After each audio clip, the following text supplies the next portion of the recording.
Narrative Podcast. Changing the Narrative Podcast.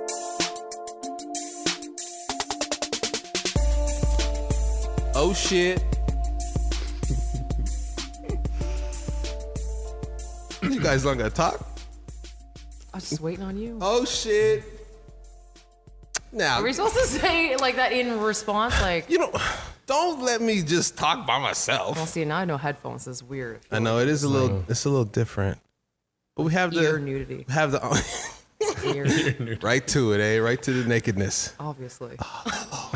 The power of the Lolo. Hey, Hi, Dwayne. what's up? How you doing? Tired, man. I'm tired.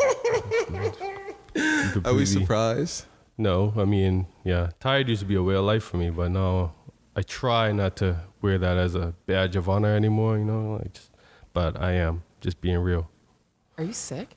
Yes, What kind I've of germs never you heard got? you sound like this. I was sick, but I'm on the mend technically. What? On the mend. See, On I the can't even mend? speak. Not Like on I'm the getting mend. better. I'm getting better. And On Is the that mend. a Bermudian thing? You never people On don't the say mend? that here. On Yeah, the we say mend? here. No, that's a regular. I never heard that Yeah. before. That's a Not a Not Vegas Scotian enough, not apparently. Scotian enough. That's not a. Not a thing. That's not a thing. Damn, yo, we sound really good, but I won't lie. Not having headphones, it's making my ear experience seem different. But guess what? The listeners get to listen to our beautiful voices through surround sound and Beautiful bass and new shit. mics. Cause go, No, but you know what it is? Like the headphones, it feels like you're plugged right into the internet. yeah. I feel like I can hear the fridge right now. Yeah, like you can't. Like you're blocked out almost, and it's Yeah. like I feel like I'm speaking right to the people. Right now, I don't even feel like we're recording. Is that a good thing or a bad thing? I don't know. It's just a thing. It's just different. Yeah, Yeah. It's It's it's. But you know what? It's called latency. Okay. If Peter and I had hung out like we were supposed to, Yeah. because before, like when we first started recording, and Peter was here, Peter did all the Right. audio stuff, so I didn't have to learn none of that shit. And then we got new shit, and then I didn't know how to fix the thing that Peter fixed, Yeah. and so it's still broken. Have you asked Peter? I asked Peter we were supposed to do it, but then He still doesn't know either. 'Cause Sometimes- when we recorded our thing, it had like a latency thing, so we just took the earphones out too. well, then I need to do some more YouTube. You know, like here's the problem though is with YouTube. Like, yeah, YouTube is great until you can't figure some shit out and you really just want to talk to a person. Yeah. Yeah. And then there's I no. hate when someone tells me, like, if I ask a question, someone says, just Google it. Because I'm always like, yeah, no, I get that I could do that, but I would like to actually have a conversation with someone. with a to figure it human out. being. Yeah. That- Anytime someone says, just Google it, I'm like, I'm done with you. I don't want any of this. You guys don't hear this voice on the microphone. It's a new man on the microphone, but he's part of the team. You've been part of the team. We just don't have a website yet. That I'm working on it. We've talked about Mike We quite just a don't have bit. our website up yet. damn it, it's Mike. Mike Tanner. It's Mike Tanner on the microphone, folks. Welcome, sir. He's got Thank a podcast addiction, like Yeah. a recording podcast Yeah. addiction. I have, You don't- I have a problem. Don't you record podcasts in your car with your earbuds? I switched from using a regular pair of headphones, but then every time I try to switch gears, I rip the headphones out of my ear and almost crashed. So now I got a pair of AirPods. So I do all my podcasting is done with a pair of AirPods, whether I'm in Safety the kitchen first. or in the car. Safety first. Whatever, obviously. That's efficient. What's your podcast called? Which one? Well, damn it, plug all your shit then, mister. Which one? My main podcast, the one that I do the most, is called Riding in Cars with Cats, which started because I was literally just driving around talking, and then I occasionally record a phone call with somebody else and stuff like that. I also have a podcast called Mostly Spoilers, which is when I sit down with a friend of mine and just basically we just argue about Star Wars and Shonda Rhimes and board games and whatever else. And then I'm in the midst of my new podcast. Chomp chomp. Which is tentatively titled "You Say Potato, I Say Potato," and it is a podcast all I'm about. in already. It's a podcast all about potato chips. Because I actually woke up from a dream. I'm not gonna. There's gonna be no ASMR in the whole thing. So I woke up from a dream where I was the host of this podcast called "Chip Off the Old Block," and I went on Twitter and was like, "Oh man, I'm the host of this chip podcast in my dream." Ha ha ha! And then everyone's Twitter was like, you have to have a potato chip. So now I've just decided I'm just going to go ahead and do it. So that's going to be my third one. So This is gonna be like history of it's going to be potato all these chips. things, Lauren. All these things. Flavors? We're going to do like The word crisps? reviews. We're going to talk about crisps. We're going to talk about cheesies. Oh, I want to come on Are and they? review some shit. You man. can absolutely go. Snatch. So we're gonna do a combination of like, Snatch. what's your favorite potato chip and why? What's the best barbecue chip? All that stuff. But also like, what first of all, barbecue's there the was some- worst flavor. Barbecue's the worst flavor. Get the fuck out of here. 100%. I would. Oh, I don't see? care who makes it. That's Well, what's your favorite potato that's chip? an offense. Dill pickle. All dressed. Ruffles all dressed. All dressed. Close second. Ew. Ketchup. Okay, I can rock with those. I give you but ketchup. barbecue- All dressed I can't do. Miss Vicky's jalapeno. It's too many Okay, flavors. it's Like also all good. dressed are just like we just put all of the things in it and then we hope Right. it happens. Yes. Sweet chili heat Right. Doritos. Oh yes. Also, Did yes, you eat favorite those? kind of Flamin' Hot Doritos. Cheetos. I saw Let's that you go. had- Y'all want to have chip wars? It's on. I saw that you had Let's the go. fully loaded nachos in your bag the other day. Crushed those in Did bed you- last night after Are Blog those are the Jam. first. Go on. Those are the first Dorito where they were like, "This is gonna taste like this." That you ate it and you were like, "That is exactly what it tastes like." Yeah, those are really good. So, I like those. So see, So people were so like, we're in. Yeah. "This is it. So we're in. This is it." So we're also gonna do like I've actually had people already tell me like really interesting stories about the history of potato chips with their family. Like one guy was telling me that like his father-in-law. I know it's So really weird. awesome. One guy told me that his father-in-law has no teeth, so he can't chew potato chips, but he likes potato chips. So he opens a bag of potato chips and mushes them all up with his hand, and then just eats the That's thing. actually The the crumbs? best way to eat them. But he just eats the crumbs like that. So This if is you the don't thing- get to the potato chips Siphons before he crumbs. does, you just reach in and you're like, this is just sawdust. This Like, is- this is just. This is what you do, Dwayne? I Do you don't do this? do it, but my favorite part of the chip bag is the end when it's the end with just the crumbs. All the And salt I just and dig it all out. I can't really eat in person like I can see public. Dwayne. Do the, I'm a like- messy motherfucker. Do not do the like the bag straighten and then like Oh no, landslide? no! It's No? all in my hands. You never cut the bag open? Just all Nah, I scoop it Oh, out, man. Papa. It's like part of the digging is what And you get it on your sleeve and it's just shit. it's like the reward. Like people, I'm the same type of person that like chews on bones and picks at all the little like the work to Don't get waste That's to how a it. black Marrow, man eats listen. chicken, baby. It's like or veal. Well, that's sad. Okay, so Mike and my.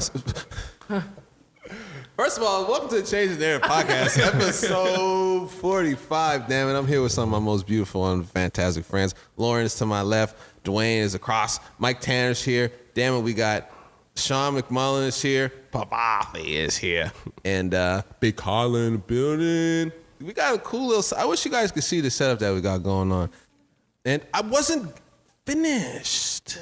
Okay. It was sort of a I need to crescendo. trust. Do you want to introduce? No. Are you sure? Don't give me that power.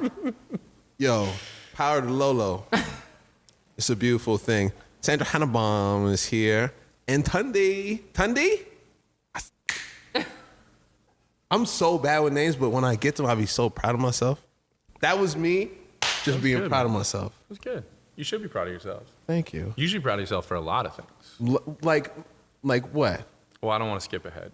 Well, We'll we talk about that when we we were get just to it. talking about Blog Jam. I had to introduce the show because That's we're true. almost 10 minutes in and we didn't say hi to the people. I know it's been like 2 actual months since we actually sat down. So, please pardon our like we had to get through the We're warming back up. yeah, We're we got warming it. back up. We're gonna get in the bag tonight. We're gonna get in the bag. So, but yeah, we want to talk about Blog Jam because that's something I feel I'm still processing it, but I feel really good about it. Sure.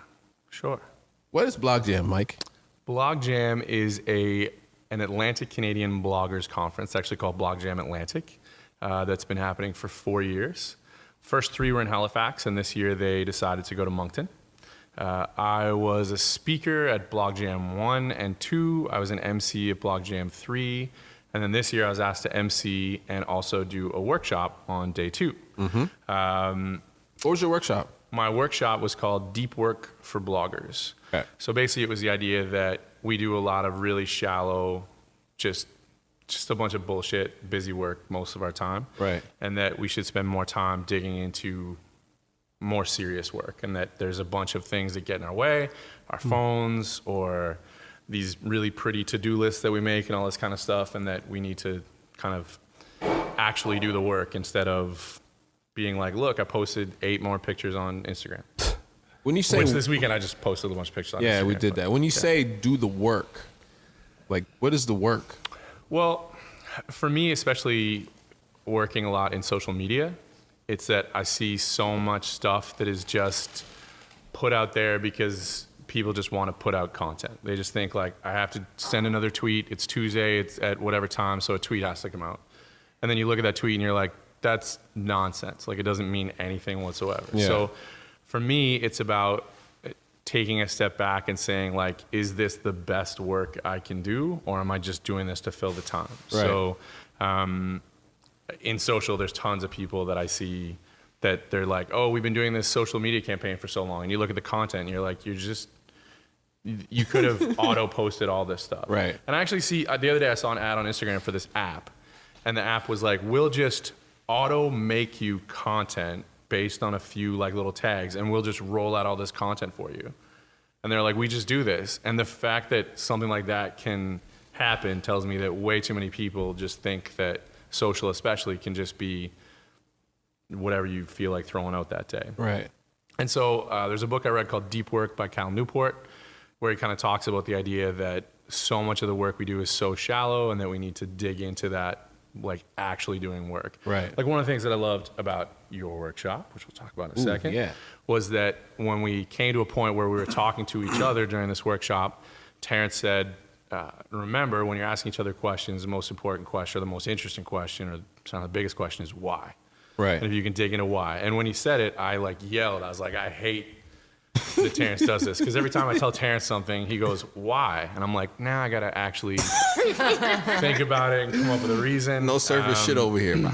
So I was asked to do that this year. And then actually, I don't even know if you knew this part. So then they said, look, we're also looking for someone in video who could do another workshop on Sunday. And I was like, well, I know a guy. And he's so solid. And so Thank you. Day 2 was just you and me. Yeah. Day 1 was 12 different presenters doing whatever. And then day 2 was just you and me. Yeah. And it was fun. What was my workshop called? Tell your story, vulnerability, being vulnerable and authentic. I think it was being vulnerable and authentic in telling your story. something like that. While you keep talking, I'm going to look up. Yeah, you look it up. the So workshop, I've never done a workshop before, by the way. which And is it- ridiculous. Right. And it's actually part of my social enterprise social mission is to provide Atlantic Canadian youth with the networks, tools, and resources to find work through content creation. So understanding yourself, learning about yourself, learning your story, and learning how to tell your story is key in the ability to create whatever type of content that you're creating. Dwayne tells great stories with Art Page. It's more than just a logo on a shirt. There's personal stories oftentimes with a lot of the art that you create. So it's understanding what your story is and like how to tap into that. And the one thing that I've realized like that's I feel like it's gotten me ahead the most is that I'm just me. Like my brand is my name, my business is my name, I'm me, my logo is my face, and it's just like, here's what it is, and don't like it, go follow somebody else. And it's worked for me. It's people, whether you like me or not, I feel like some people probably don't like me, but they see the real, and it makes them feel this way or another. But I don't know how to be nobody else. And I tried doing that shit before. And that's just lame. What do you mean? Like try to conform to what people want you to do? Yeah. Or like, ooh, that person's cool. Yeah. Let me do the shit that they're doing so that I can be cool. Or like whatever that person says I should do, I just do it so that they accept me for being cool. I did that shit all through St. Expo. Right. The fucking whole time. Until I was like, man, this is some bullshit. And then I left and they were like, why the fuck did you leave? In my mind, I'm like, this is not my truth. This is what we called ourselves the fuck, what was that corny ass name that we had? The New Breed.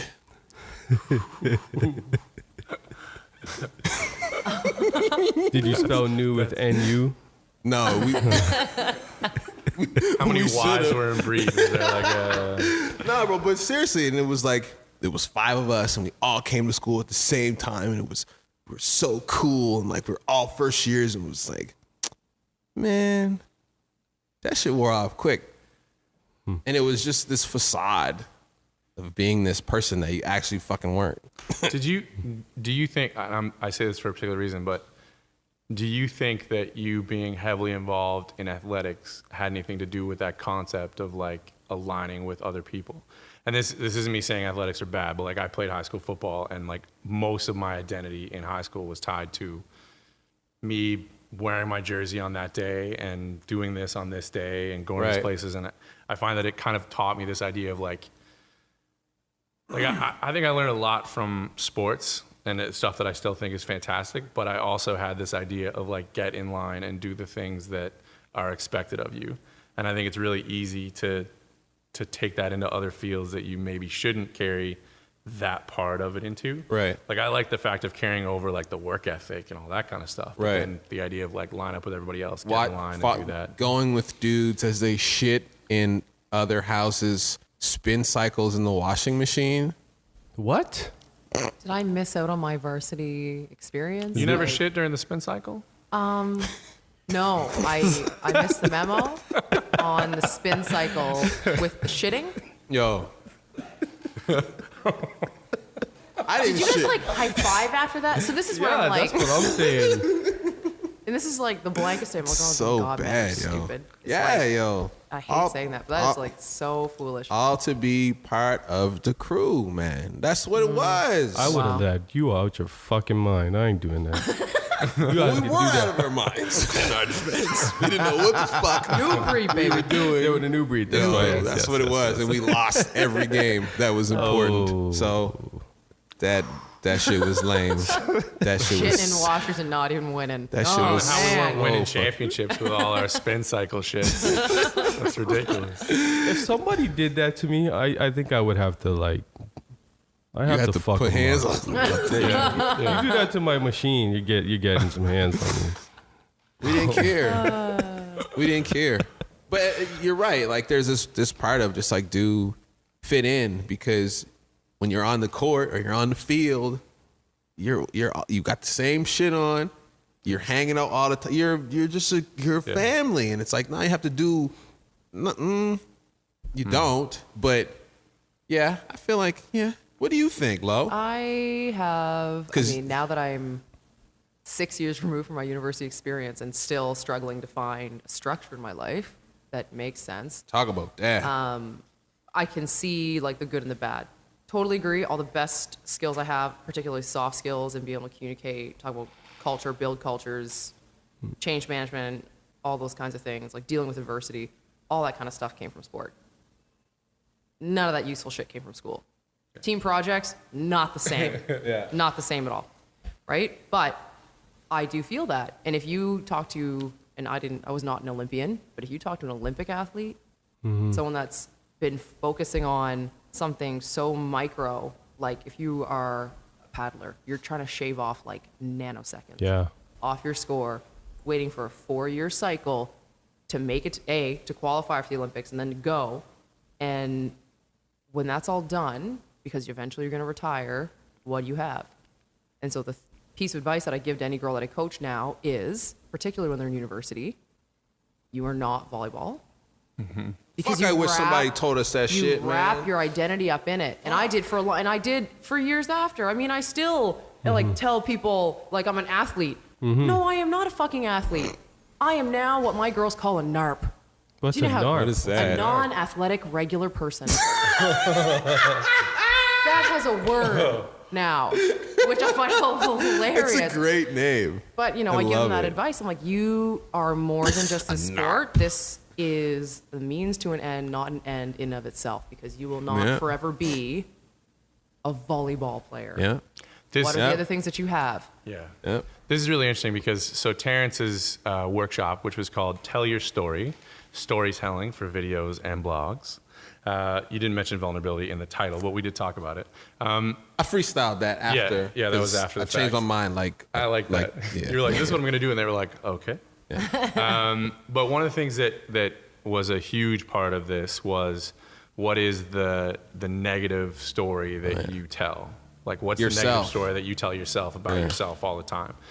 And I think there was one woman there who shared about her identity as an athlete. And how she felt bodybuilder. like, Female bodybuilder, an older Even worse. bodybuilder Even worse, who yeah. suddenly was like, I'm not that anymore. So how do I even continue to live my life being that thing? Like, the way we tie our identities to things like that is really interesting to me, because like I'm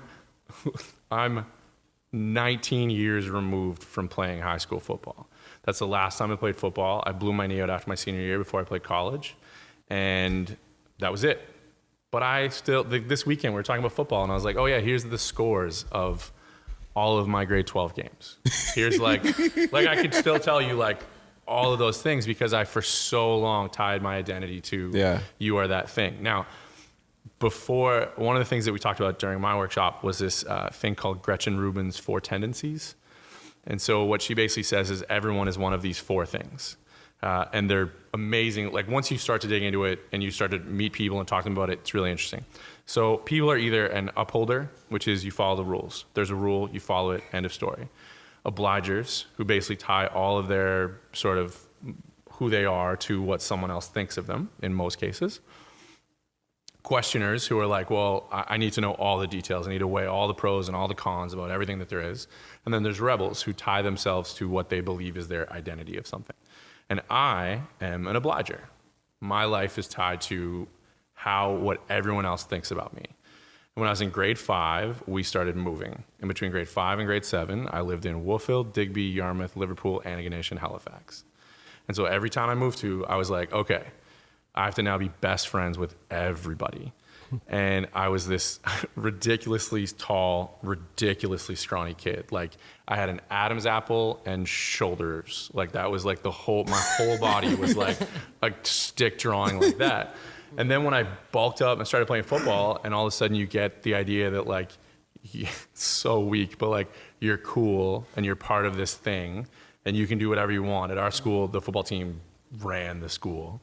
Right. And so you get tied into that identity, and you're like, okay, well, that's what I am. And then you suddenly, like, I look around and I'm like, I have arthritis in my knee and I have multifocals. I haven't had hair here since I was 25. Like, and I'm still like, do you want to know how good we did in that game against St. Pat's? Or like, I just think like, again, all of what I feel are my greatest skills, which are my ability to work with other people. And it all came from playing sports. But there's so much from an identity perspective that tied into that ended up being negative. So Terrence starts and wants people to tell their negative stories. And so everyone's kind of working on their negative stories. And then he has everybody think about the way we tell stories. And then he asks, does anyone else feel that way with each story? And with each story, everyone's like one of them was like, I don't feel like I'm enough. And like everyone was like, yeah, that's me. I totally feel that. And so then we broke off, and then they had us ask all these questions. So mine was that that I fear that I am not a better father than my father was. My father was a shitty dad. Like, wasn't there basically. I was talking to my wife about it last night, and I was like, my dad never yelled at me. She's like, yeah, he didn't give a shit. Like, he wasn't there and didn't care. If they don't get mad. If they don't get mad, like, that's the thing. And I yell at my kids all the time. And then my friends are like, yes, because you want them to succeed and you want them to be good and all that stuff. And so, but I had this and as Terrence said, you can hear that it's a dumb idea and you can hear that it's ridiculous. And you just continue to tell yourself that same story over and over again. Mm-hmm. And when we started digging into why, which was, I think, the really crux of it, and people started asking why, and someone was like, well, what would happen if you were a better dad than your dad? And I was like, fuck. I don't know. Like, I don't know what I would do if I all of a sudden felt that way. Yeah. Interesting. So everything that you're saying right now so closely ties to my week away at Windhorse Farm last week. Yes. Like, you're putting words to a lot of the stuff that I worked on last week with 5 other fabulous women and amazing women leading this thing. And that's Dorothy Spence from Purpose-Led Business School, by the way, running that training. Common Good Solutions doing some work there. But the stories we tell ourselves in our minds are our interpretation of the actual events that happen around us. We don't Hold filter. on. Hold on. Say that again. So our perception of reality Right. is a story that we tell ourselves. Right. The way that we interpret the events that are actually happening to us. Right. Might not be truth. It's rarely actual truth, either positively or negatively. Yeah. And that's kind of the crux of all of it, is that we can be the creators in our own storylines. And so the perfect example in my mind is Get it. he didn't text me back. Why do you think he didn't text me back? You just create. He's out there. He's out there with some other chick. I don't know. It's probably his friends. I don't know. Maybe they're probably talking shit about me. He's Yeah. not interested. Blah, blah, blah, blah, blah, blah, blah. Yeah. How, from what? No response? Right. You weave this whole thing. You give yourself emotion. You get yourself all worked up about something small, and that becomes your reality because you told yourself it was true. So if you could undo that story, what is the possibility if you are a better father than your father? Have powerful is that? Yeah. That's the scary part, eh? Yeah, but the work that we were doing last week was about now. So I think you have had more experience or actually thought about these things where you've uncovered those unconscious beliefs. But that was the big thing, is that a lot of these negative stories that are in our mind that have been implanted from a very young age, because between ages 0 and 7 is when we really solidify and hardwire those belief systems that we witness, that our families give us, that we've experienced. And it takes a lot of work to undo those things. But some of the exercises that we were doing was a lot of writing, like stream of consciousness. Like, you're not allowed to stop and think. You're writing as fast as possible from someone else's perspective about your life. And the shit that popped up, listen, I'm telling you, there was lots of baggage thrown to the wind last week, particularly when I was walking through 200 plus year old growth Acadian forest in my bare feet for 4 hours at the end of October. Cool. It was amazing. Wow. Wow. I was saying earlier to you that I write regularly for a Yummy Mummy Club, which I often then have to explain is a parenting blog. Because when you're a guy and you're like, I write for this blog, it's called Yummy Mummy Club. People Like, are like, oh, I like some mom. what free kind of Nick. stuff do you write about? So I write for Erica M, who's a former Much Music VJ, Power started of this the Lolo. platform because she wanted moms to have like a place where they could be something other than like, look how beautiful everything is and how perfect everything is. So a lot of her platform is like, something sucked today and I want to tell you about it, and these kind of things. And so when I write for myself or for like something that's mine, I bang away on that keyboard and like I don't stop. It's I don't edit it, I don't do anything with it, I just write it and I put it out. So a while back I wrote a piece for them about Father's Day, because every Father's Day I feel like an absolute asshole if I don't want to hang out with my kids. And my wife is like, why don't you take the day off? And you're like, but that would make me feel like literally a piece of shit to do that. And so I wrote this piece about Father's Day and how it's like my least favorite holiday. And it's like this big celebrated thing, like, oh, cool, you get to go golfing and leave and do all this stuff. And you're like, cool, I can leave, just like my dad. And you're like, fuck. Yeah. So I really like the idea of just not censoring those thoughts and letting whatever comes out come out. Like the first thing I posted when he said this was like, you're not a good dad. And then I was like, that's not.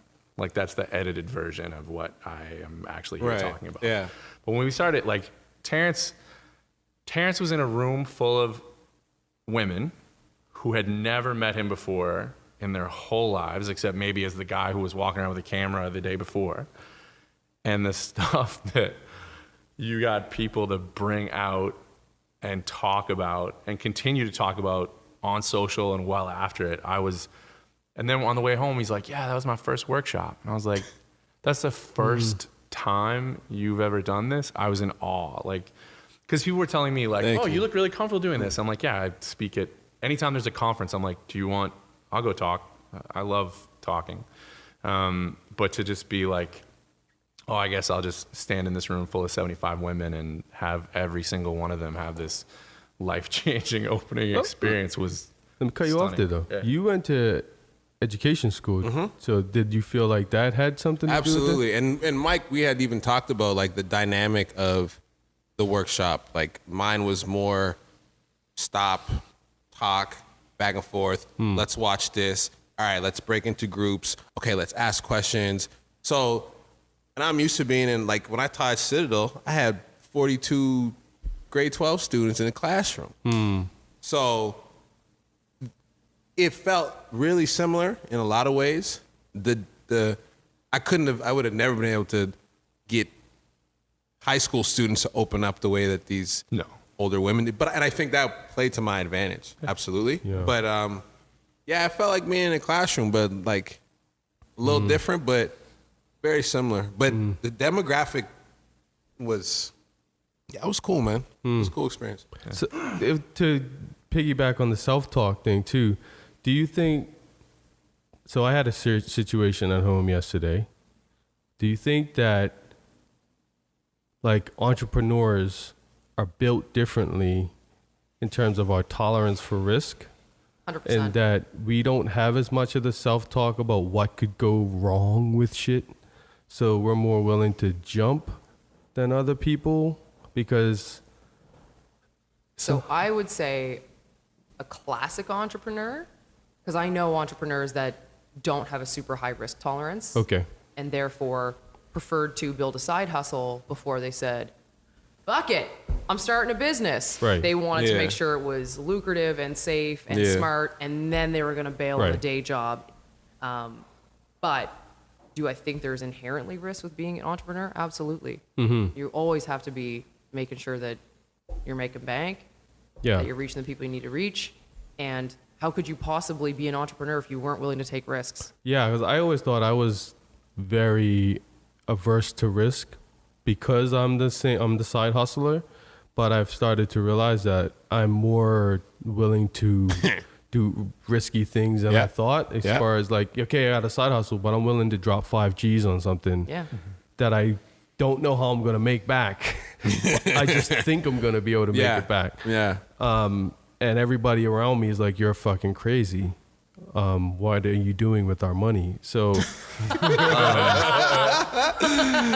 wasn't That's what the this- girls said last night. that wasn't the situation. But this had nothing to do with business or anything. But I got frustrated because something happened, and I found my wife, and I lived with her parents. All 3 of them had this this could go wrong. And they went through the whole worst case scenario for this thing. And I'm like, yeah, but the probability is so low Answer for my it question. to not happen. And they're like, yeah, but the risk of what would happen if it did go wrong is so great. And then Natasha's like, yeah, they're right. I'm going to go with what they said. And I'm like, I guess I'm done here. All right, and off to bed I go. That's Yeah. My job once, so I've taught, I have an education degree as well, and I was also a corporate trainer for quite a long time. Yeah. And I worked at Convergys. So Convergys, the call center, which is now a series of furniture places, used to employ 2,500 people. When I worked there, we employed somewhere between 1,200 and 1,400 people. And I always had this idea of like, you get a good job because good jobs are stable, and then you'll have that job, and then everything will be fine. And then I showed up to work one day, and the center director brought me in a room, and he was like, hey, everyone likes you. You do training really well. They think you're great. So here's what you're going to do. For the next 2 days, you're going to take 15 people into a room at a time and tell them that we are cutting their medical benefits in half, that we're no longer matching their pensions, and that anything going forward that they put forward to this pension, we're not matching anything whatsoever. And I was like, cool, I'll go do that. And so my job for 2 days was to have 15 people come in this room. He'd be like, hey, everybody, I want to tell you how this is exciting news because it helps us grow and helps us do this. And in my head, I'm like, we're going down. Like, you don't make cuts like that if you're like, well, we're wondering what to do.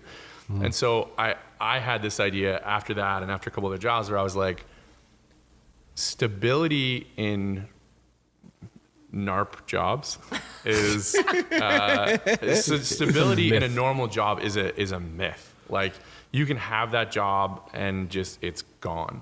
So I'm not a super risky person because honestly, I'm the secondary income.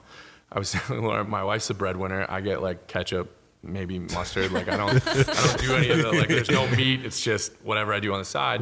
Welcome to, I'm right there with you, brother. Right, but well, we've talked about Yeah. that before. And so my wife is a very risk averse individual. So we don't risk a lot that Yeah. way. But I also think I think that a lot of people I don't think like when I hear Gary Vee be like, if you don't quit your day job, like you're not in it. And I'm Yeah, like, see, so I think that's bullshit. horseshit. I think that's straight up Total horseshit. horseshit. Like you have things you need to pay for. Yeah. Like, you can't. And what privilege is it of you to just quit your day job and then go figure it out? Like Gary it's just- Vee in a pair of Yeah. his cloud and dirt shoes, driving in the back of a car while D-Rock films him, being like, "If you don't quit your day job, you're lazy." I'm like, fuck off. Like, but I also think like That's in facts, my head, I also don't think that job is secure. Like one of the things I love about being able to do whatever I want to do, because I do a whole bunch of random stuff, is that I can just do whatever I want to do, and stuff happens and stuff comes, and I don't have to worry about if something falls, I can pick up something else or I can do whatever. But I think you can be risk averse or totally risky. But I think in the case of people who are still risky, I don't think it's that you don't think it'll fail necessarily. I think it's that you think you can come up with something if it does. Like, Yeah. You just know you'll be able to land Like, on your this will be feet. fine. You'll be able to figure it out. Yeah. And that's it. And I was wondering, I was like, you know what? Maybe I'm more of a entrepreneur than I give Yeah. myself credit, because this had nothing to do with business, but in my mind, I was like, something goes wrong, we'll figure it out. Not a big deal. Yeah. Whereas they were like, nope. So yeah, Crazy. it was interesting. Mike, one of your side hustles, or one of your main hustles, or one of your I got a lot of little hustles. is website development. It is. And that's why you're part of our team. It is why I'm part of your team. So you're working on a website right now, so that CTN. We have a domain yet? I think that's a great question. I think I was building it on just a subdomain, and then we were still talking about exactly what we wanted to use, because Right. we didn't necessarily want to use CTN podcast because it's so much more than a podcast. And we didn't want to use like Change the Narrative podcast because, again, it's so much more than that. So I think we're still working on that. But my big thing was that I wanted to build something that would let the team grow and explore whatever they wanted to do. You could just funnel it into that place where everything was. Like so One Red Cat was originally me and a bunch of guys who were doing independent comedy films. And we just used that domain because I was like, I like the name of that. That sounds great, whatever. And then when we shut that thing down, the guys were like, I'd really like to blog somewhere. And I was like, okay, everybody blog here. Everyone will have their own page. Everyone will have their own blog. You can write whatever content you want. One guy's like, I want to make videos. I was like, cool, we'll put them here. Like, I have the same vision for the Change the Narrative podcast, which is like, there's this room full of like amazing people, most of whom I just met tonight, that I'm like, they're all doing, to me, insanely interesting things. So I want to make the website more than just like, go here so you can get this, or go here and get this, so that you can kind of explore what the whole team is doing, Right. and see sort of across the board all of these interesting programs. So whether it's someone, telling stories of a certain group, or whether it's someone creating a fashion brand and where they sell it, and even just the shows they do and all that kind of stuff. I just wanted it to be something that everyone had the ability to get their stuff seen and heard and read and all those things in an interesting way. So we appreciate you for that. Thanks, Thank buddy. you. Yes, You're Mike. Thank you. Damn right. All right, Mike, get out of here. Okay. We appreciate you very much. Now go sit down on the couch. Yeah. Thank you for chatting with us. It's always love. Hey, I wasn't sure if you were you're sticking around? Oh, yeah. I Okay, wasn't good. sure if you were still mad about the veal, though, so I didn't want to. You didn't even tell the veal story. So I don't even want to talk about it.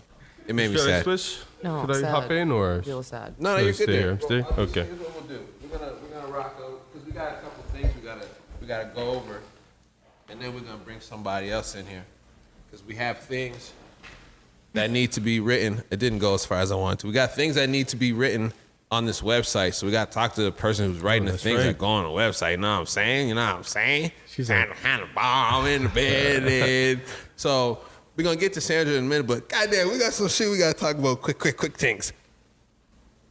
Such as? First of all, we're on Spotify, motherfuckers. oh yes, Holy crap. finally. Finally. Officially, we're on Finally. Spotify. Well, How many weeks was that? Well, I emailed the like the hosting The platform Libsyn thing, yeah. and they were like, I was like, yo, we applied like early in the summer. Yeah. What the fuck's going on? And they said, oh, sorry, it was a Friday. We'll make sure that we get you up by Monday. So they fucked up. Something happened. Good thing you asked. And we weren't there, and they said, we'll get you up on Monday. And we were up the next day. Wow. Bam, bam. So that means they could have done this shit months ago. That doesn't matter, Okay. because we're here now. Okay.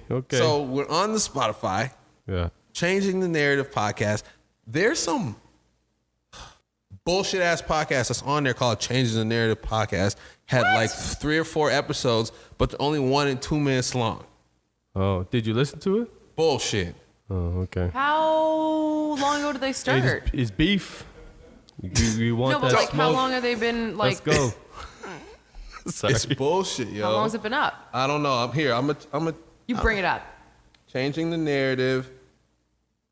Changing the See, this is like narrative. my new Zen lens state where I'm like, Changing the Narrative.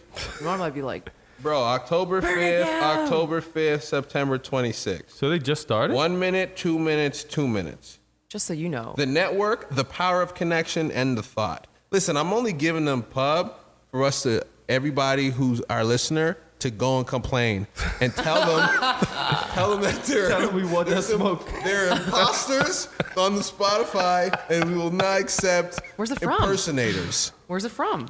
What are they even talking Bullshit about? land. Bullshit land. I don't want to talk about it anymore. Okay. I'm just so curious. Okay, we'll talk about it offline. We're getting We'll rid talk of about it- we're we'll talk getting about it rid offline. of them. No offense to you, but you stole our name and you're not even putting up real podcasts. Get the fuck out of here. That's sad. But we're on Spotify. Damn it. We are. That's really all we need. We're the Changing the Narrative with the yellow logo. I don't understand how Here it they is, right got here. on there when we've been putting out real content and Thank took you. months. You know what? We're gonna deal with them It's okay. because Listen, we want smoke. I want the listen. smoke Why bother wasting your energy? because I don't want no imposters up there. You don't gotta worry about impostering. it. This is the other thing that I learned Uh-oh. during my Your Zen 4-hour walk in the wind woods. horse week. Mm. Like, if you're putting energy towards that, what do you think we're gonna get back out of that? I just Besides vindication, want to be the only Changing the Narrative podcast on we are Spotify. the only Changing the Narrative podcast. Okay, you're right. Lo, you're right. Free that creative energy. You're right. And we also have merch now. Yes. Yes. Yay! Isn't Lolo. it pretty, everybody? Dwayne did an amazing job. Lolo got the hoodie on. Changing Narrative hoodie. Thanks, Black Cara. hoodie with the yellow logoisms with a little bit of, what do we call the audio waves? The audio waves in the background, very background. subtle touch. Dwayne's doing Yeah. his thing. I'm not. It was one of those things I did at a whim. It's I'm so literally glad. just the original graphic, and I was like, "This is lazy," but it actually a lot of people. I had it up for sale at Atlantic Fashion Week, and a lot of people were like, "I don't know, but I really like that hoodie, man." So it did stand out. So Awesome. it got a lot of compliments. Hoodies for sale. Wait, Are we getting- ourpaysme.com? rpaysme.com. Yeah, what were you going to say, Lo? Say, I mean, we're already talking about the man's fashion. We're all wearing it. Hey, I got my 8 p.m. hoodie on. I had my 8 p.m. hoodie. I got my 8 p.m. hat on. I had my 8 p.m. hoodie on yesterday. You got the Beasley today. when I though, was so- at Blog Jam. Mike Tanner had the Art Pays Me red crew neck on at Blog Jam. I got the black Beasley on. Shouts to Peter. Much love to the Pete and the Beasley. And speaking of fashionistas and Yeah. fashionados, I was Fashion Week. Fashion Week was a success. You Very, know that your show on Friday night had by far the most hoopla and applause, right? I didn't know that because I was backstage. Hands down. Hands freaking down. out. Yeah. Dwayne's go. Yeah. Well, thank you. I appreciate it. I Like love more than the closing show by far. Yeah. Well, that's humbling. I'm not gonna lie. I was going through a lot that week.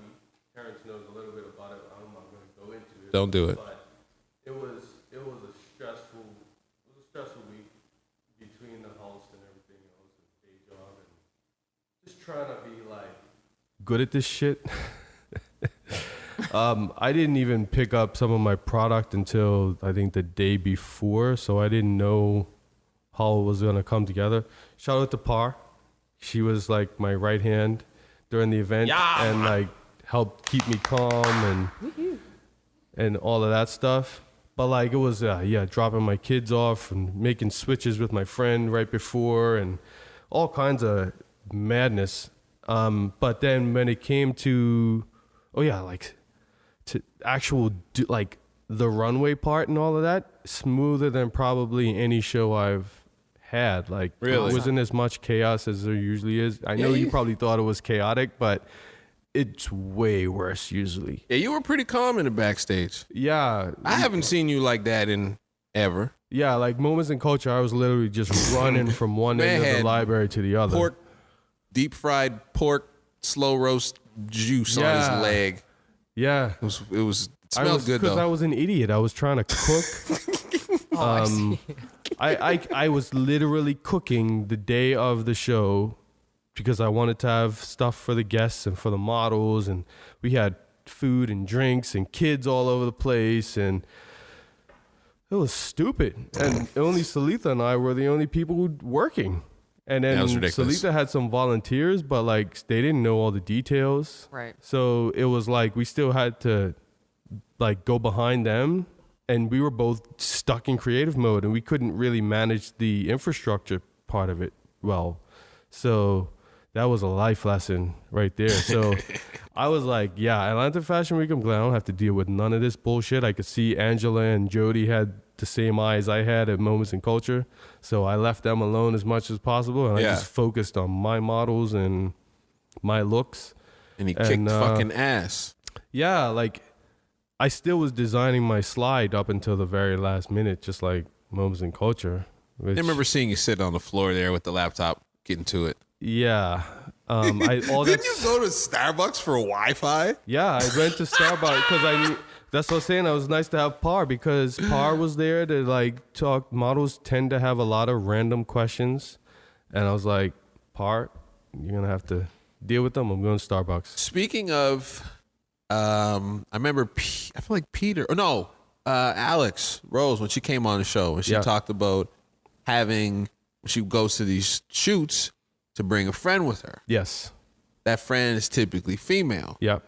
Do you think it was beneficial that you had a lady in the back with the model stuff versus a mister?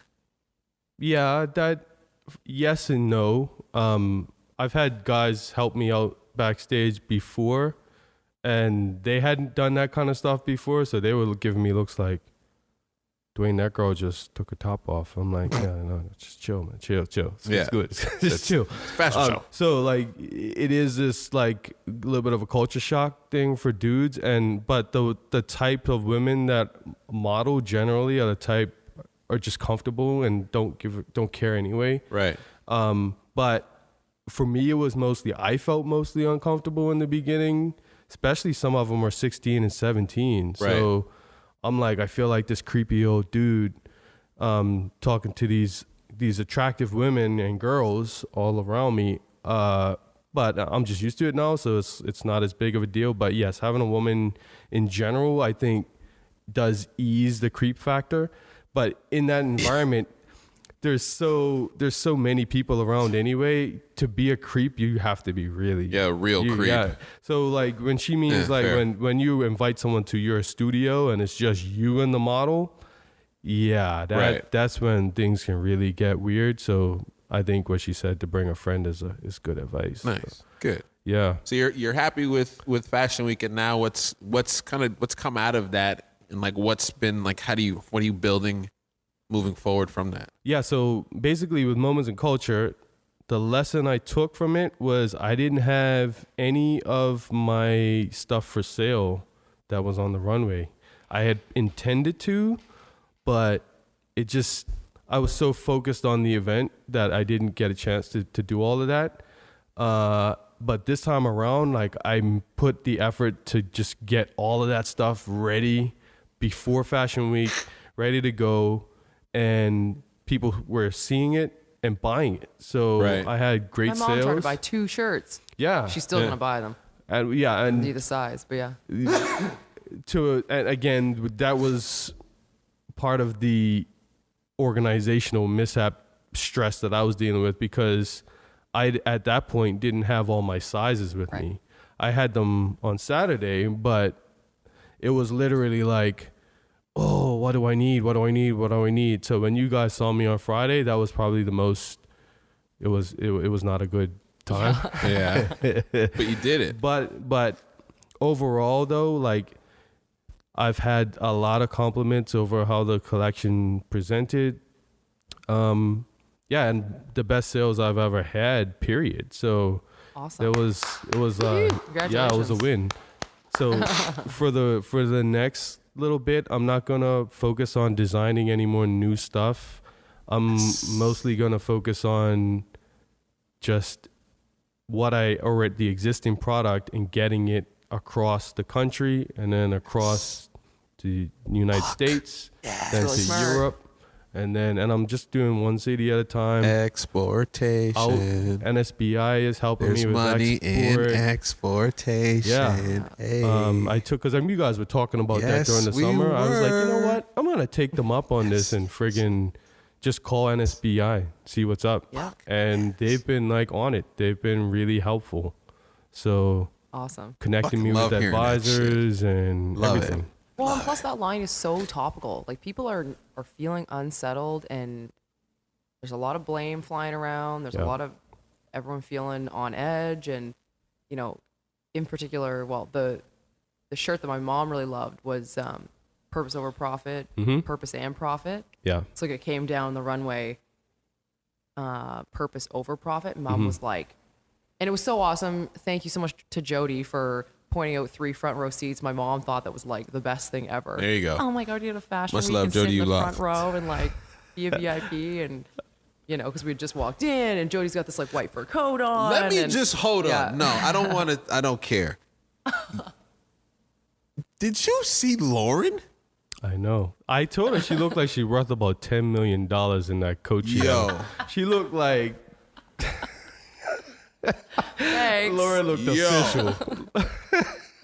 You missed out, big fella. He saw it walk in and out the door. Oh, so you did see it. You got a queen, bro.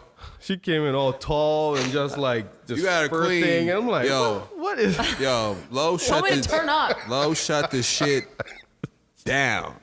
I was very impressed. Do we even get Yeah. a picture of it? Probably not. No, Probably we didn't take not. no Yeah. pictures. I know. I never think to take no pictures of these in these situations. No, Too not stressful. at all. You gents were working. Yo, the, Oh, the yeah. cover photo of this episode has to be a group shot, so everybody has to Yes, stay. yes. Like, I'm just letting y'all know that right now. Yeah. So y'all have to stay for that. And I gotta say, I love your mom. Like, I could see the personality kick. Yeah, Yeah. I think she had a little bit of both you and your sister. Oh yeah. Oh, it was How true is interesting. that? And much love to Hillary. Yeah. She looked damn good too, y'all. Yeah, let's she not, did. let's Oh, not, let's yes. keep it real. Yeah, she the did. whole, yo. I Serious mean, women? the serious women, Yeah. It's, I mean, Yeah, my it's- mom it's came a thing. downstairs after like me getting dressed, and Hillary and I were just like, "Where do you get off being 58, looking like that? Killing it. She's Yeah. in like some of the best shape of her life. 58? 58.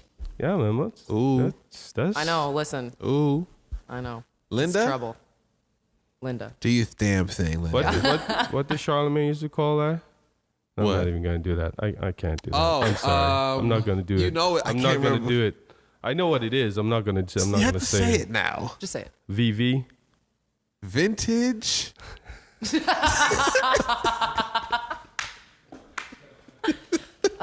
She'll get a kick out of that. Can't She'll do get a it. kick I out of can't that. do. I can't do. I feel like I'm being very disrespectful. I apologize. Listen, she's, No, I think that's she's that classy. that's fair. Already. No, Okay. listen. Linda shut it down. Linda shut this It was shit a good down. time. Yeah, good. it was good. Yeah, thank you, and thank you for offering all of you guys. Like anyone who was there was like, Wayne, what can we do to help? And I just wished I could have given people things to do. I just didn't. Yeah. But I Listen. appreciate the offers at least. Yeah. Of course. So But the other two designs that I wanted to mention, because everyone should go check them out if you haven't already, were the last two on the gents that walked down yes. the runway, were the unceded territory Oh, and then yes. the Black Panther like mix up. And then his posing from like, oh, it was awesome. Oh, thank you. But in love it. particular, like, but I can just, all I can see is the red on unceded territory. It's just like, absolutely, that should be across the country. Like, Yeah. each of those, there is some powerful messaging in those. This man, he's Very intentional he about to designs. do some shit, yo. I'm not gonna. Yeah. I already told Dwayne. I feel semi-responsible for the success of his business. I do, as the person who will create the primary video content for your business, or one of, and using this podcast to propel your business to the next level in the production of it, and then all the shit we've recorded that we haven't even put together yet because we're just too busy. But we're gonna put together a nice short. But for me, I'm like, listen, man, if I can make these fucking random ass people who I don't even know sell shit because of the videos that I give them, and damn it, this fucking guy should be doing the same. But I appreciate that. Well, it's 'Cause gonna happen. I'm just saying right now, I wish I could pay for your services. Well, I don't just even can't want you to pay me. afford to pay. I just want you to show up to the podcast on time. I can't even guarantee that. That's the thing. Just show up and do your thing, because that's what we said with the gear too, right? Like Yeah. we said, all right, you know what? If we're gonna take this show to the next level because it's working, people fuck with it. Like they really fuck with the show, Yeah. and it's fun. I was sad for the 2 months that we couldn't record because I felt like there's a piece of my life missing. Yes. Yeah. So I feel like it's therapy. I feel like it's people who listen get to watch us grow. I feel like that's really important for people to see someone said this earlier, like, who doesn't want to see Halifax businesses succeed? Like, if you can see the story of someone's business from the city that wins, it's like, oh, shit can really happen. So if we're the central location for a lot of this cool shit that's happening, that's how I really feel. Like these microphones and these cameras should be able to propel those people who I really fuck with to the next level, because I should be making dope ass shit that people want to fuck with so that my people can win. Simple and plain. True enough. So you're going to win, young brother. Well, I appreciate that. You already win. I think, yes, I think we're all going to win. We winning. Thing is, like, I don't know. Somebody accused me of being whiny or something because I was complaining about race at one point. They didn't have melanin in their skin, did they? Surprisingly, yes. This was an Asian dude in Bermuda who would have experienced racism firsthand from Okay. black people. Actually, ironically. That makes sense. So I found it very interesting that this individual was supporting Trump ideals. And it was basically like, what are you complaining about? So anyway, my whole thing was my life. This is icing for me. My life is great, but I'm not gonna stop calling out fuck shit. Nor either. should you. Don't let them try to silence you. Yeah. You will not So, be guessing. Anyway, like I said, yeah, we're guaranteed we're gonna win. We're winning, and I'm continuing to win. And I'm Winning. So good. Lo, what the fuck did you do on your adventure? You want to tell us about it? My deep woods immersion. Yeah. Oh, yeah. You want to give us some like real in depth? Well, I mentioned the like 4-hour hike in the woods barefoot, Yes. and it is like it's November this week. Your feet didn't even get cold, but that was the middle of the week. Essentially, I'll tell you a little bit about the journey, I guess. Dorothy's a big believer in that if you're trying to transform your business or evolve your business, it starts with you. Okay. Particularly if you're an entrepreneur or you're in a position like a leadership position, because you so bring all your shit to work. This like, oh, we're parking it at the door Never. or whatever is like Never. not accurate. We show up how we are in our jobs, and if you're lucky, you get to be your real self if you don't have to shut off some other part of you. So if you're going to be willing to make that transformation, it's got to start with you. And so we started, and the way that the week had started, I mean, we were there with there were 5 other women. So Steph, who we work with, was there with me, and so that was awesome. Just getting to get to know Steph more, and we'll be working together more. So that's fantastic. Yeah. But, the other 4 women that were in the training were also just like these. There's only 6 of y'all? Yeah. Ooh, intimate. It was. Yeah, it was. It was awesome. Plus, I mean, Dorothy and Dorothy's daughter, Laura, who's a riot. She's amazing. She did all the cooking for us. Bless her heart. And it really started, it didn't start super, super deep. And I think in the past she's run it that way, which some people are like, oh man, I don't even know what to think about my purpose or like me being aligned with my purpose. And so we kind of started with a few tools, like how to run better meetings. And then we sort of got into money, which no one really likes to talk about, but that was all Tuesday. It's like financials. But everyone has a relationship with money. Yeah. And some people it's really good, and some people it's really Shitty. bad. And that AF. doesn't necessarily have anything to do with how much of it you have or how much you don't have. Ooh. So book recommendation for everybody here and listening is written by Lynn Twist called The Soul of Money. Okay. That'll teach you a lot about scarcity versus abundance and how that's completely a mindset, and the way that the systems have been constructed throughout history since we've, been able to have credit cards and those kinds of things, and debt, the keeping up with Joneses, Yes. etc. People's always trying to steal my shit. Exactly. It's trying to keep with you, Dwayne. I Seriously. love it. I love it. We put it above everything. Yeah. We put it above family, relationships, ourselves, everything. So that book digs into kind of why that is and how some stories about how powerfully different that can be. So that was Tuesday. And then Wednesday, we only did a session in the morning. What were we talking about? I think about a little bit of relationships. And then we did that like 4-hour hike when Lauren had her giant meltdown for once. Good. Which was great. Oh, it was great. I needed it. And it was like an ugly cry. Oh no. I like realized some shit about my dad, and it was like ugly cry. But it was good. Good Why'd or it bad take so- things. It was good things. It was good things. Here, I'll have my vulnerable moment. Okay? Do it. Here I'll we tell go. everybody about this. Yeah, let's do it. So as we walked into the woods, hint, as we were told, whenever you walk into the woods, set an intention.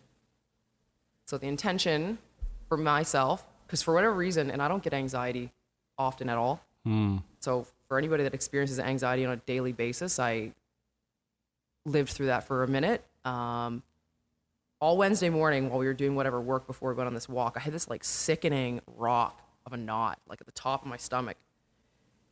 And I just couldn't let it go.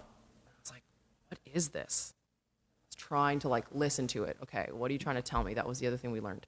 Whenever you have pain, don't freak out. Oh my God, I'm hurt. Oh my God. Yeah, Like, your body talking it's to you. okay. Listen to it. Yeah. Maybe it'll ease off. Maybe there's something else. Because sometimes our mental stresses can manifest themselves physically. Facts. So we're all tied together, right? As much as we think we're not, we totally are. And so we walked into the woods, and my intention was, what am I supposed to uncover and learn today? Okay. So we started walking, and we're barefoot. Some of us are barefoot. I decided to go barefoot because, you know me, I'm Do barefoot it right now. Yeah. And I cut my foot in the first 5 minutes. Of course you did. I did. But I didn't look down. Like, I knew that I had maybe nicked it on a rock. But, I mean, there's lots of leaves down. There's tons of moss in this forest and, like, needles. So you're not walking just, like, on rocks and sticks. It's, like, Animal this poop. interesting blanket of all this kind of stuff. So anyways, I keep walking, and we come to this, like, 250-year-old maple tree. It's gorgeous.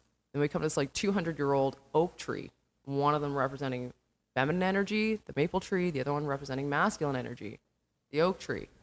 We're in, like, day 3 of this immersion. We're all, like, feeling it, right? Like, yeah. And I know it smells like some, like, voodoo hippy-dippy shit. Go do it. You'll understand what I'm talking about, because I'm not that kind of person. But it was very meaningful. So anyways, we were doing this water walk. So we're walking up a river, like beside the river, to the source, where all the water collects from the rain and everything starts to run downhill to the lake. So as we're walking through the woods, they're like, think about your life and where all of this started for you. Some of us had a shorter timeline to work through than others, which was great. Mine was not as particularly long, but we end up getting to the source about, half hour later or so, 40 minutes later. And everyone kind of took 20, 25 minutes. I have no idea how long I was there to reflect by themselves. just about, the question was, or the suggestion was about source. So I was like, source. Okay. So I started thinking about Linda Yeah. and my mom's side of the family, and how every female on that side is the breadwinner. They're the ones that like run the shit. They make decisions, like all strong backbone, but good caregivers. And I was like, I'm so thankful that I've inherited some of those things. And so naturally I start thinking about, okay, well, other piece of the source, dad's side. And the first memory that came to me, like crystal clear, was when Hillary and I were kids, and it was after Christmas, and we were playing with the one thing that we wanted all Christmas, which was sock and boppers. You guys remember those plastic blow-up, like, fake boxing gloves things? Yeah. And we were in my grandmother's house, like, wrestling in the front foyer. Wrestling. And immediately after that memory, like, I just started losing my shit. Like, I was ugly bawling. And I don't know if I've actually cried that hard about my dad passing away in the 5 years since he's been gone, or if I have, it was before he actually passed away. And then since then, I've been, I've seen a therapist and stuff with certain trauma pieces around that, but don't put a lot of thought into it. But the second thing that immediately came to me, we had done an exercise about forgiveness the day before, and I was kind of like, oh, do I really have anyone to forgive? Like, I don't feel like I'm harboring anything. That was a lie. So the second thing that came to me after that memory was like, you need to forgive your dad. I was like, oh, there it is. Right before my dad passed away, he told me that it was my responsibility to take care of this family when he was gone. Oh, wow. And I really shouldered that burden for the last 5 years. And the expectations of me before that were very similar. And so I think that was really just a carrying on of that. And so in my mind, Like when he said it and you hear it, it's different. Yeah. And when I've said that to other people, that's exactly the reaction is like, Yeah, that's a lot of shit. pressure. That's a heavy comment to make. You don't just like say that. So I forgave him for choosing those words. But he didn't burden me with that. I burdened myself with that. Right. But so I wrote a page in this journal that I just like bawling. It's like snot and just like, and it was grief for the things that he's missed and will continue to miss. In particular, and when you guys see Kyler on camera, that he'll never get to meet his 7-foot grandson. That's the thing that really, still stabs me in the heart a little bit. Grateful for all the things he's given me, in terms of like the masculine qualities that I have that I think have made me really successful in a lot of different ways. And then just the forgiveness part. So that was like probably, and honestly, when I stood up, that ball of anxiety was totally gone. It was removed from my body. What did that feel like? I was so much lighter, and I like Yeah. cleaned it all up. And then Steph at the same time had kind of maybe seen me get a Kleenex out and was like, maybe I'm just gonna like wait a sec. And then we started like went through the woods ourselves. How for, did like, you 2.5 sleep hours. that night? Oh my God, like a rock. It was amazing. Yeah, and when you woke up in the morning, how'd you And that's feel? when I had that dream about you and Kyler and the house and the 11 prostitutes. Yo, Lord hits me with the text. So- Lord hits me with the text random, y'all. And I was like, Seriously, okay, here's the dream. Here's the dream, real quick, because Lauren's dreams don't always make sense. So some of these women that I'm with are having like meaningful, like, oh my God. wow, dreams. They're waking up like that was a message. What did you dream about last night? I was like, well, Uh-oh. I walked up to a 2-story house, looked very North Endish, like flat top, kind of Okay. slope driveway. And Terrence and Kyler lived together in this house. I didn't live in the house. Those two lived together in the house. Uh-oh. And so I walk in, and Terrence goes, I'm just supposed to step out. Do you want to smoke a joint with me? And I said, well, they just passed the new law. The cops are probably out with like road stops. I don't want to smoke a joint and then drive home and get caught. So you're like, okay, cool. And so you just like left the house. So I walk into the bathroom to sneak up on Kyler. He's bent over the sink brushing his teeth, and he gets super pissed that I like scared him. And I was like, okay, man, sorry, just chill, which is not his typical reaction. I come back out. My ex's best friend shows up in a cop uniform because he's a cop now. I don't know why he's in Halifax.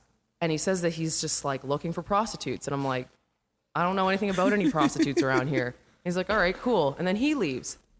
And so I come back in. And then Kyler and my sister are making out in the bathroom. And I'm like, what is this shit? And they just like stop. And Hillary's just like, well, I'm going to go anyways because I'm dieting for a bikini show and I got to go get my water pills. And I'm like, yeah, all right, get out of here. And I'm looking at Kyler. I'm like, what is going on? And he's like, what? Knock on the door. Oh, the story gets better. There's a knock on the door. There's 4 cops at the door. My ex's bestie, his 3 colleagues, one of them's a female cop. They walk in.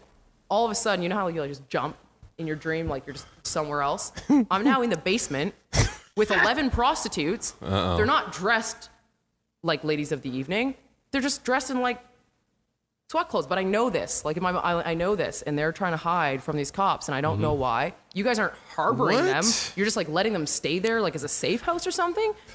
And so 8 of them, not all 11, are trying to get out. 8 are trying to get out. So I'm like, I do not, but I can hear the cops walking around upstairs. I'm like, I don't know what's going on here, but I'm going to like try and get out of here. So they're talking to, I guess, Kyler, and he's trying to like, I don't know what's going on. You're not back in the picture. No. And I like remember Obviously, there's unlocking prostitutes the in the back basement. because my car's outside, and I open the door, I slowly close it, and then I start, you know, like in the movies, as they're rounding one corner of the house, you're trying to go around the other corner so they can't see you.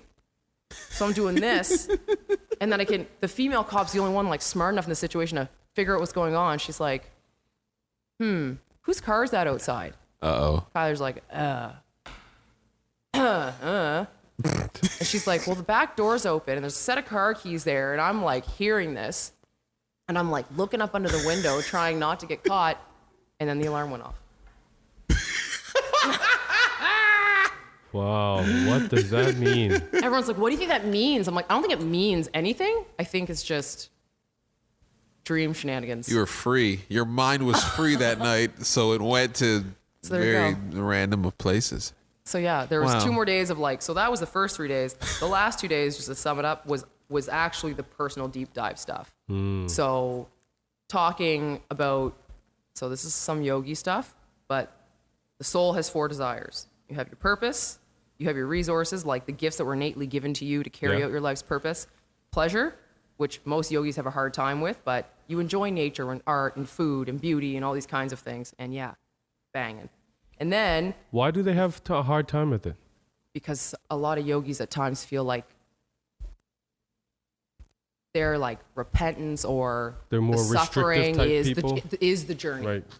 Yeah. There's Suffering is the in the journey? journey, Gotcha. right? Gotcha. So if you're not suffering, then are you progressing or growing? What is or a those kinds of yogi? things? You know, like those yoga Yoga mentality practitioner. kind of people. Not necessarily like yoga moms and yoga pants, but like people that are in the practice Like of with that the lifestyle. long, kind of scraggly I'm hair not sure. and the Maybe.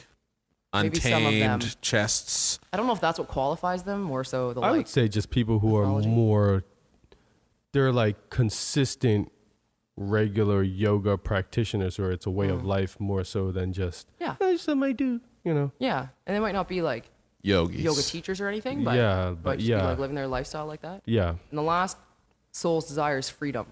So if you get all those things in line, you're probably like hitting it out of the park. And so it was third-party writing exercises.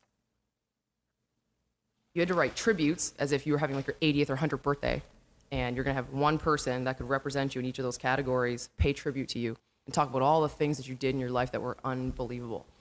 And so this is like sort of your unconscious being like, these are all the things that you want to accomplish in your life. Oh shit. The last exercise, you need to write your own eulogy from a third-party perspective. What? It's heavy. Oh yeah, but very telling. So all these exercises, you're not like thinking about it. You're not like, what is it that I want to achieve? You're looking at it from somebody else's perspective, and then it's like you have a certain amount of time. Start writing. Go. And and you don't judge your spelling. Whatever comes out comes out. You don't reread it. And literally, as I'm doing these exercises, I would get to the end of one, and I knew when I was done because I had nothing else to write. Yeah. Like literally nothing else came to my hand. And I was like, hey, great, next one. And so when you start looking at certain verbiage or phrases in what you've written, it starts to uncover or present itself as clues as to what, the unconscious beliefs you're trying to uncover, Yeah. or the things that you're dreaming for yourself. It's the things that you won't admit to yourself because you're guilty or you feel shame Yeah. or any of those kinds of things. Yep. Yeah. That'll surprise you. It would. I know it surprised the hell out of all of us. You wrote your own eulogy From my sister's somebody perspective. else's perspective. Yeah. Wow. I can't lie. I think about that all the time, though. Maybe that's a weird thing. I think I read something at one point from a business expert who said they wrote a thing about death being a motivator or something like that. And ever since then, that's been my whole thing. I don't want to die knowing that I didn't try my best. And that was exactly it. It was like when she framed the exercise, she was like, because we're asking questions, right? We're like, oh, so like if tomorrow, she's like, no, like if this minute this happened, what would someone say about your life? What would be all the things that you would celebrate? What would be Yeah. the things that, all that's left is the residue of the things that you wanted to accomplish. I Yeah. was just like, oh, that sounds terrible. So you get out on paper those things that you haven't dealt with yet, that you got to deal with and you've been putting off. Those are Yeah. the things that kind of come up. So I know it sounds like some hippy dippy shit, and maybe it is, but I'm telling you, it's effective.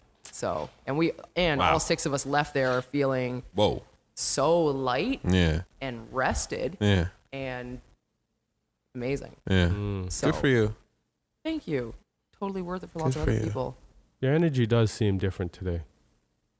It's different. I walked in on Friday and Kyler was like, whoa. What did you even say to me? You're just like, you're feeling better or something like that. Like, how you doing? Yeah, it was noticeable. Yeah. You didn't look bad. No, I didn't look bad. Like during the week, like even the women in with me are like, you look more well rested. Like my dark circles in my eyes were leaving. I didn't feel this like impending. Oh my God, there's so many deadlines. Like, what am I gonna do? It was just like, it's all good, man. Yeah. It's all good. So yeah, I'm just like taking it like that now. I'm gonna try and preserve this. And I worked out 4 days in a row. Yeah, you did. I ate 3 okay. amazing meals a day. Yeah, you did. And I slept incredibly well. Yep. It was like all the things, all Good. of these like amazing practitioners Yep. like, gathered around. It was like, The simplest shit that we know we should be doing that we just don't do. Mm-hmm. Good for you, yo. amazing. No, I want to go Windhorse. Seriously, Right? Where is Windhorse? like down in the valley-ish. Yeah. I think Oh, Natasha's Scotia's still been- though, right? Yeah. Oh, okay. Yeah, Nova Scotia. But anybody can go walk the land at any point. So, Okay. but if you wanted to like stay in a lodge, I think you got to book it. Yeah. Yeah. Hmm. But it's Wow. amazing. Sounds eye-opening. Yeah. Very. Kind of like my adventures to the other side of the world. But I don't Absolutely. think I was eye-open in the ways that you were. I had the supported environment though. You were totally on a solo journey, right? Fuck. So our digging around Man. was facilitated. So my trip didn't go as planned. Yeah. Fucking, I know, yeah. Fucking life said, "Fuck you, buddy." For real. So I'd gone to Scotland, shooting for 18 days. I rode in 50 Ubers, in 18 days. I stayed in like 4 or 5 different Airbnbs. Mm. And I interviewed like 30 people and shot 865 gigabytes of footage. Wow. Wow. Yeah. So after that, I was tired, and it was the very last day of my Scottish adventures. And it's 9:30 in the morning, and I get a message from the yoga retreat. So I had planned the 13 days in Greece, yoga meditation, like 3 vegetarian meals a day, 4 to 6 hours of meditation a day. And I was Wow. like, That's that cool. shit sounds crazy, but you know what? If I can fucking do that, we're fucking winning. So, and I needed that controlled environment of like, here's what we need to do, and you don't have a say. You're just gonna do it. and I needed that. 9:30 comes. So, Mr. Taylor, we see that, because I had emailed them, we see that you're asking about a reservation for September 23rd. We actually booked you for October 23rd.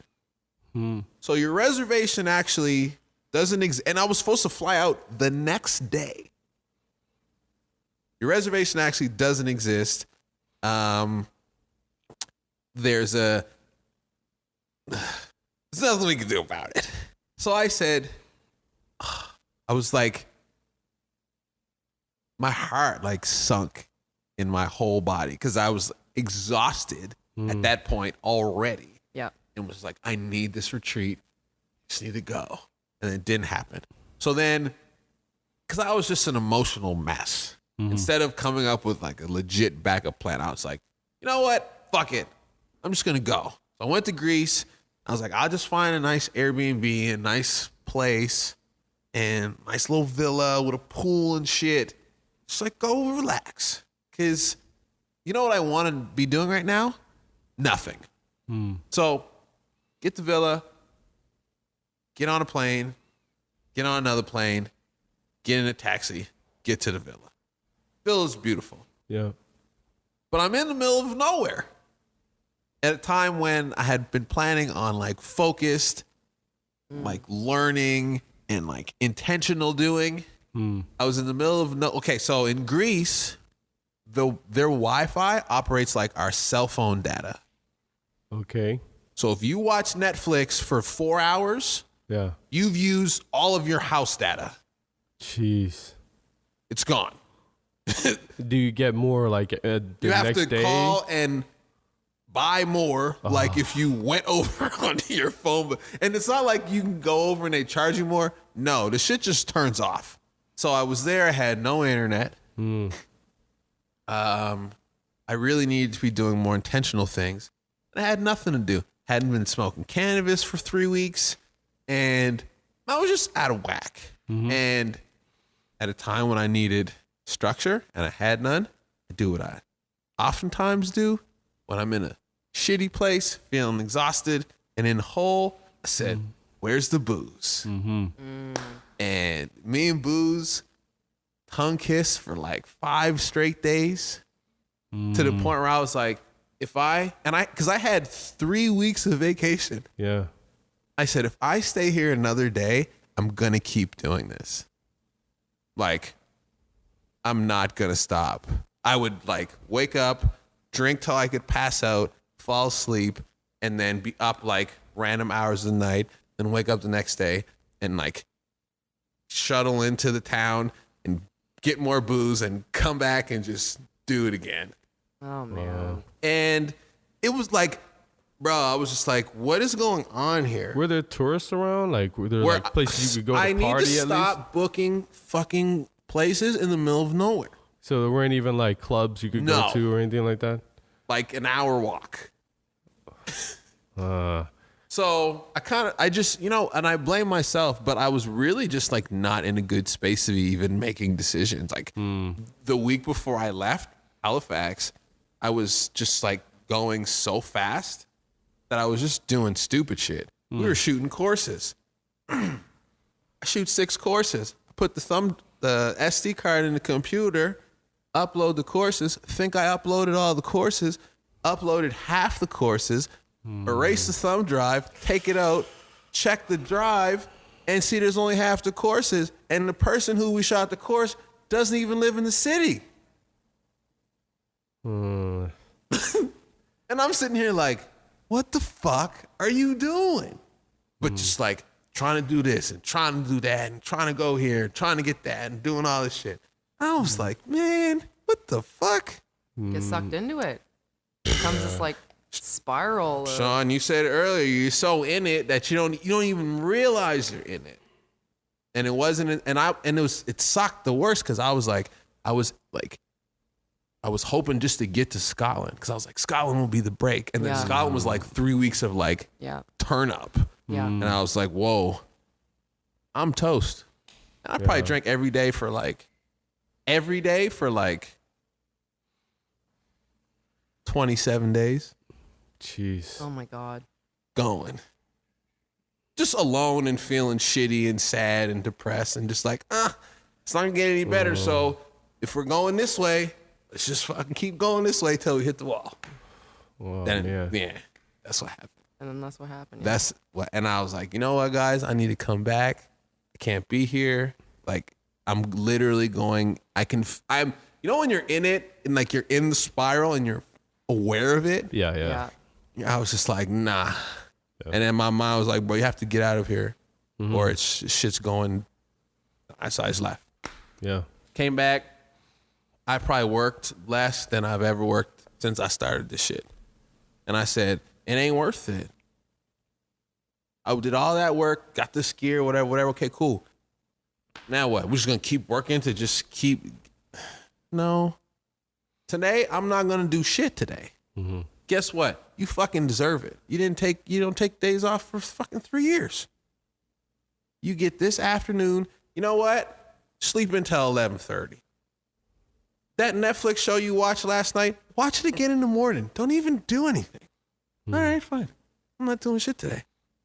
You know how I felt when I get up after that? Great. Then I get all my shit done. But I wasn't rewarding myself with rest. Well, yeah, At the all. whole idea of hustle 24/7 is dumb. Like what Mike was talking about, like the Gary Vee thing. Is, Stupid, yo. you know, it's you. Everybody needs. That's why I make myself play basketball on Tuesdays, even if I don't feel like it. It mentally clears me out. Yeah. It's something that I really love to do, Yeah. and it's good exercise. If I don't do that, I don't exercise at all. Yeah. So And I wasn't working out or nothing right, either. it's just you just need it, man. You have to make I yourself was being mean to people. right. Why Just, really? just like mean. randoms? Just there's Well, people. that's so unlike you. There was, too, right? and here's what it was. I was on the other side of the world alone, looking for a connection from the people that matter to me. And when I didn't get it the way I wanted it, I just fucking snapped. And it was only because I was like, I just want somebody to care about me right now because I Right. feel like nobody does. And I just like, bro, like in a bad place, like a bad place. But it was like, all right, self-awareness kicks in because it shit does. I was like, it was like day 5. I was like, bruh. So I came back to my people. Came back to get some real love because Yeah. that shit wasn't over on the other side of the world. I'll tell you that right now. So now I'm just I'm just happy to be home. Well, welcome back, man. Thank you. Jeez. Yeah. I appreciate that. That's hard. And you got faced. You're like, you get that alone time. You're kind of forced to look in the mirror. I didn't like what I was looking at. Yeah. Oh, some of the other advice that I got on my week. There's gonna be lots of this. Oh, the other thing that I learned. Yeah. Oh, the other thing I learned. Yeah. Tell me if I'm getting obnoxious. Was that, and I say this, and again, we always, we can't take the advice that we give other people, right? We don't take it for ourselves. Right. Just what I learned is that I need to share my greatest gifts, not just with other people, but also myself, because that's my problem. That was the unconscious belief that I uncovered about myself, was that I so badly want to maximize my potential that I sabotage myself by not giving myself the best things that I give other people. Absolutely. There's an interesting, but Eesh. the lesson is be kind to yourself. Yeah. So when you're spiraling or when you've done something you think is stupid, don't berate yourself about it. Or if you're learning something and you're trying to get a new habit, like be nice to yourself about it. It's all Yeah. good. Just be a little more gentle, Yeah. the way you would be with somebody else. Yeah. But we don't do that for ourselves. Yeah. So, Yeah. I was mean. right? We need love. Guess what? We don't love ourselves. Ain't nobody else gonna love you. Hit them with the cliches. Sandra, get your ass up here. Yay! We're just gonna punch him quick or what? Yeah, we're gonna Not get like in. just- I know Lowe's like, yo, I'm tired, yo. I'm actually, you know what? That's the other going. thing. You're in there. My energy levels are like, Good? Cool. Yo, there's 2. Yo, you coming up too? Yeah, come on. We only got 1 mic for you, but you guys can share the 1 mic. We got 2 chairs for you. Come on. Come on up. oh, there's lots of chairs. Sandra. Tunde and Sandra. Tunde and Sandra. Hey, Tunde and Sandra. You don't like my song? It's a new hit right there. Like that? It's all right. It's okay. It's all right. It's okay. Could use So you a little guys, beat. y'all gotta make sure you're talking to that microphone, just because we gotta make sure that the people hear you. So get up close. We have another mic. It's coming, just not tonight. So when you come back next time, We'll just lean in. yeah, that's perfect. I'm loving that scarf. Thank you. Yeah, Sandra come correct. You know, you guys already know. You already know. Okay, so we got a website coming. Thanks to Mike Tanner. Much love. On the website, there will be a blog because people like to read words. Some do. Some people like to read words. And here, I'm just gonna turn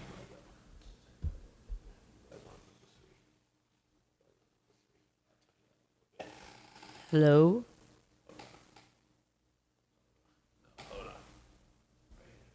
Come on, number 3.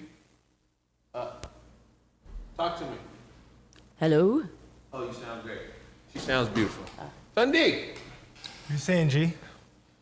talk a little louder. What are you saying? You can hear me or what? Hey, there you go. He sounds better now. Okay, cool. So we got a website.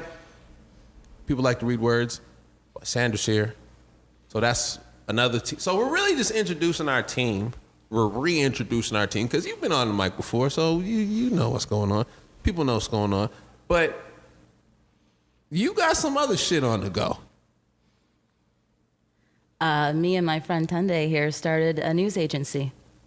Oh, okay. Very exciting. Congratulations. Go ahead, talk about it. You go ahead. You want to speak? It's your brain baby, so. I decided to start it's a black news agency. What's it called? The Objective News Agency. The Objective News Agency. Yeah, a little Okay. play on words of the objective. Sandra will break that down afterwards. For sure. But, Okay. I've always, I don't know, I've always been interested in media. I grew up in certain neighborhoods where I've seen how the media portrays my community. Where are you from? Teal. Okay.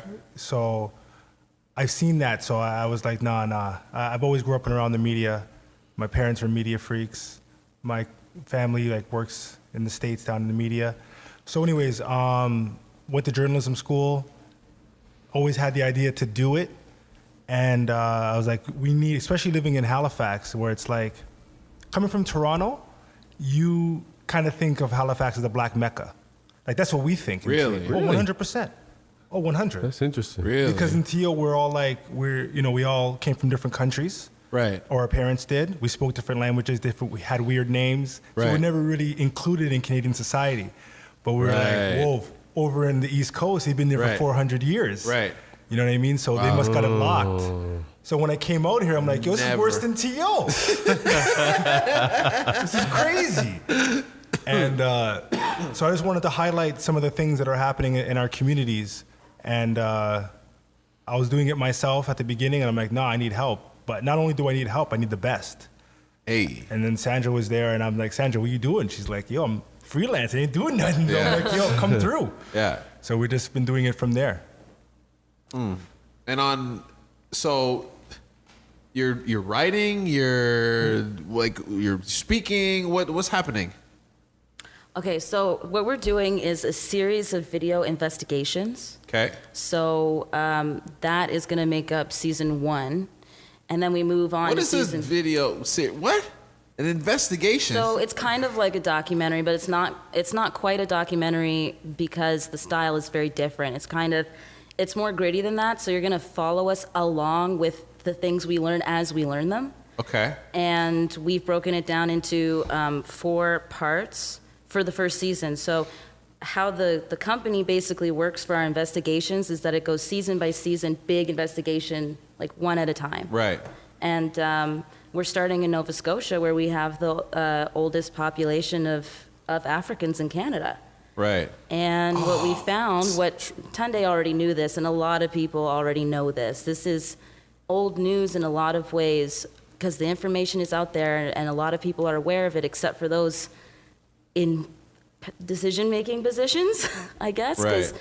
We've spoken to quite a few politicians who had never heard of IPPs, which are individual program plans. Here, it's a type of special education, basically, although it can be used for gifted students as well, although 1 out of 1,000 cases doesn't quite make that the rule. Right. So we found that there was this report done in 2016 that was showing that in 34% of the cases where there was a black student on IPP, it wasn't necessarily the best thing for them. Right. Is this tied to the black report? It's not tied to the black report. Okay. So he wants to look through you. No. This was a minister's report that didn't receive any media follow-up. Oh, okay. One person mentioned it, and she moved on to greener pastures. And it was just Gotcha. a side note. So the issue here is that that's 66% of the black learners who were on IPP. That was decided to be the most appropriate program for them. That's compared to 87% of the white students who are on IPP. The most appropriate for them. So 1 in 3 black students on IPP may not have needed to be in that program. And the program is individualized per person, but the thing that's the same is that it ends up ultimately holding most people back because there's a lot of hoops you have to jump through to get to post-secondary, even just to get to trade school. Yeah, and the credits don't line up, and you get on IPP, and then you don't have what you need to go on the post-secondary university, and So yeah. just to kind of break it down, like for me, I'm from TO and I grew up in the hood in a housing project. Most of the black kids are put in special ed. So I was put in special ed. Right. I'm a guy, I have multiple degrees. I went to some of the finest universities on earth. Right. I studied at Beijing Normal University. I studied at Hyundai University. They chose the 50 top students to go there to learn Korean financial instruments and economics. So basically what I'm explaining to you is I didn't need to be in special ed. Neither did none of the Right. cats I grew up with needed to be in special ed. Right. So here's the thing. I was talking to my nephew about it the other day, and we're breaking down the list of all of our old friends. Yo, where's this guy? Where's that guy? Oh, he's dead. He got murked. The other guy got shot. That whole crew went to jail. Oh, those guys are all bums. Right. So then you have to really sit down and figure. We're all in special ed growing up. Is this a schools to prison pipeline? So then afterwards, I come to Halifax, Right. and it's the same thing. Yeah. If you're a black student, you're 1 in 3 times more likely to put on special ed than a white student. There's nothing cognitively wrong with our children. Right. So I volunteer with a group called 902 Man Up, and we go into the prisons, and we speak to counselors, we speak to jail guards, we speak to all these guys. And so we ask questions like, yo, how many kids are in special ed? They give me the dumbest look and be like, yo, most of them, what are you talking about? They're all special ed kids. Right. IPP is special ed. I just Right. kind of shorthand that. So that's the first investigation. Does Nova Scotia have a schools to prison pipeline? We've spoken to people that have worked in education. Yeah. We spoke to former teachers. We spoke to guys on the street. So basically how this works is that, as what Sandra was saying, it's a special investigation. You come along with us in this as we investigate it. Right. We don't do that McDonald's journalism. We don't just go to a place and see a crime scene and be like, report on it. Right. We do the W5H. I learned that when I was like 6 years old from my dad. The who, what, where, why, when, and how. Yeah. That's how you break down a story. So we go in, we investigate it, and you follow us along in that investigation. Right. So we break everything down, tell you how everything goes, and we give you explanation as to why. That's episode 1. Episode 2, 3, and 4, which is we're going to be premiering at during African Heritage Month at the TD Center down at the library, that auditorium there. Yeah. Episode 2, 3, and 4 is that we're going to follow along what happens to our black learners when they go out into the real world. Right. We already done know what happens to them in the real world. Yeah. But we're going to follow along and explain to people how this is. And to show you how real this is, Sandra and I, we already cut up 4 trailers for this. So we made 4 trailers. Okay. We showed it. We got allowed to go to a teachers conference. We showed at the teachers conference. Silence. Not one word. Yeah. Then I stood up and said, "Okay, fine. Challenge my journalistic integrity. Name one thing in there that wasn't journalistically accurate." No one said nothing. Right. They all know. I'm getting texts right now. I just got a text like 10 minutes ago when I was sitting there. One guy basically, yo, I can't through text, you could feel emotion. Right. Yo, the guy was like, yo, man, I'm sorry, man. I want to speak to you now. He's a teacher. This just happened like 10 minutes ago. Because he's seen the video and seen what happened to these kids. Well, who's going to pipe up in the middle of the... What's that? Who's going to pipe up in the middle of their peers when you guys show this, right? To be like, "Yeah, you're totally right. Right. I know a few that would. So if Well, just too so bad you they know, weren't there. Yeah, Yeah. If you need to talk to some people in education, I know some black principals, and 100. I Route 100. yeah, 100. And the thing is that, as what Sandra was saying earlier, none of our media is covering this. Now, I'm not disparaging my classmates, but I went to school with them. I know their thought patterns. I read the paper. There's been the Toronto Star, not Toronto Star, it's owned by Toronto Star, but the Halifax Metro did a whole month-long investigation on schools, special investigation. Not one thing about IPPs. Or black students. Or black students. IPPs is the most important thing in black education today right now. Yeah, and they didn't say one word. You know what they spoke about? Teachers don't have enough money. Teachers don't have enough chalk. Parents not wanting to send their kids to public school. Not wanting to send their kids to public school because the public schools aren't good. How much of our black families could afford to go to private school? And for us, that's why we started The Objective, because we need to highlight the things that are important in the black communities, because slowly but surely they're dying. And moreover than that, I showed some of the trailers to my family and other people in Toronto. And they're just like, what the heck is going on over there? Because we thought, again, this is the black Mecca. Right. I thought I was coming to Chicago or Atlanta when I got out here. I thought I was going to come here to prosperity and riches. Right. And then everything's going to be gravy. Right. You know what I'm Yeah. saying? But to Yeah. see that everything's the same over here, and I got to even be more real, because when I was in Asia, that's how I kind of got into journalism. I was doing a blog, and I was talking about some of the racism in Canada. I got a lot of flack from Canadians that were emailing me back saying, don't tell the world how bad we are. Pretty much. yeah.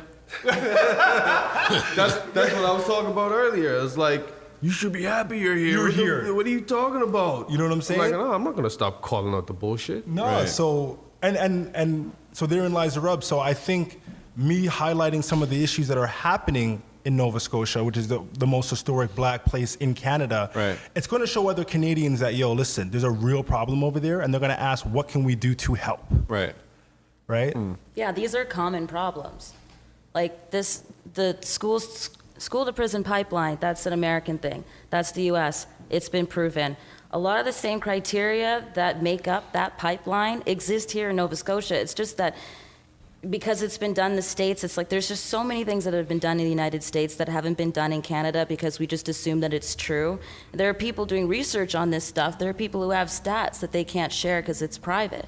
Or maybe it's government and it's an internal document. But it's like no one has thought to cover this as a news story because it's just not considered news. And that's where the title, The Objective, comes in as well, because it's a bit of a play on words. Because we call it the Objective News Agency, even though we're not doing like general everyday news coverage. Right. And that's because we're kind of poking fun at this concept of objectivity, because someone has to decide what is relevant, like when you're deciding what the news is, there's no shortage of news. News is coming in all the time, and then you have to decide what's important. And what's important always has a white face on it, and that's not really objective. So we call ourselves the Objective News Agency because we're objective. We want to be fair and accurate and transparent, but we also want to be clear about what is our objective. Like, you're going to see black faces because that's our objective. So Right. Right. Good for you. And this excited to starts. see it. Yeah, it starts when? Or it's already started, no? We've already started the investigations already. These investigations, and I got these investigations just from walking around the neighborhood. You know what I'm Right. saying? Because like, it's wherever you go, you have to listen. I grew up where I grew up, you got to know things like this. You know what I'm Right. saying? So just walking around and catching, okay, well, this is happening. You put two and two together, you connect the dots. Right. So this investigation I've already had for years. Sandra and I started working on it in the summer. As I said, it's going to premiere during African Heritage Month. The trailers will go live next week. Nice. The trailers are shocking, man. Like I'm like, there's not one person. When I send somebody these trailers, I get usually one word. It's either wow, Wow. or WTF? Yeah. Or something like that. Yeah. Like it's something crazy. So Yeah. you're coming on next week. We're crowdfunding. Basically, and it's just us. We've already gotten offers. I've already had offers of people saying, I will pay for your entire documentary. First of all, I'm like, no, Good. and they've offered. Yeah. But these were from governments and bodies of organizations I do not want to accept money from. Right. Right. You know what I'm saying? So we're looking for community support. Right. Because we want the community to feel involved because we're doing it for the community. Right. And just to even show how like deep our investigation is and the things that we are talking about, if you look on our Twitter, our Facebook and all that, it's people from all communities because they're all concerned about it. Right. And they all want to know and they all realize, no, I really want to hear what's happening in the black community. I can't just trust the Metro or any of these guys to give me what's popping Right. in the black community. You know what I'm saying? Right. So yeah, for Shees, if I can do a little plug, or no, you're gonna say No, please. Sandra, Go. plug it. Plug Plug it, Sandra. everything. Follow us on Twitter and on Facebook at The Objective NS. That's it. And that's where we can So find the excited. trailers That's dope. next week. Next week. Well, yes, right. We're launching the crowdfunding next week or Early- mid this week. Well, yeah, late week of November. If you check in next week on our social media, First you week of will- November. Right. Yeah. You will find all of the updates that you need. Do it. And that's cool. First of all, that's cool. And how long have you actually been in Nova Scotia for? It's coming up on 8 years. Oh, so you get it. He gets it. I dig it. Anything else you'd like to share? You want to plug any personal stuff? Anybody to follow you along anywhere else? You got anything else on the go? Do you want to share? No? Yes? She got an eye on him like, I got something, but I don't know. I'm also the beat reporter for the Coast on affordable housing in general. So if you have any tips on housing, send them to me on Twitter or Facebook. It's Sandra C. Hannebohm. That's a doozy to spell the last name. It's Hannn, N as in Nikki, EBOHM, Hannebohm, bohm like home. Oh my God! Yeah.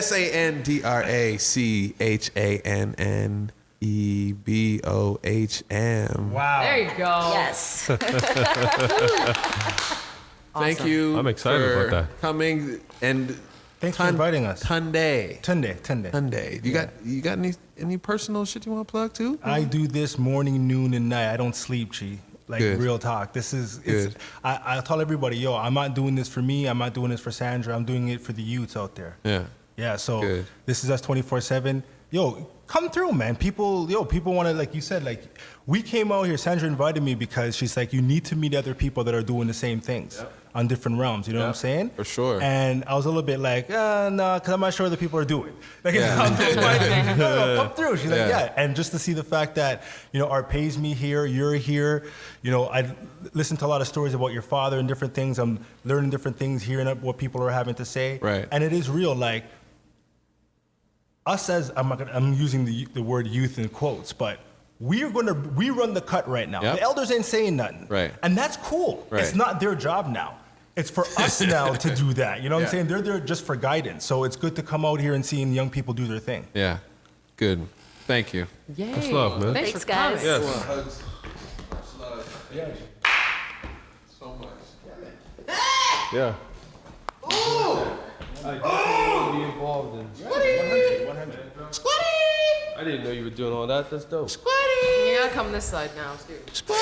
Yeah, Gotta yo. get Don't some- forget gotta give Load Lori of a Queen, yo. load, Don't forget load. Load of Queen, yo. Who we pulling up here next? Damn it. Sean?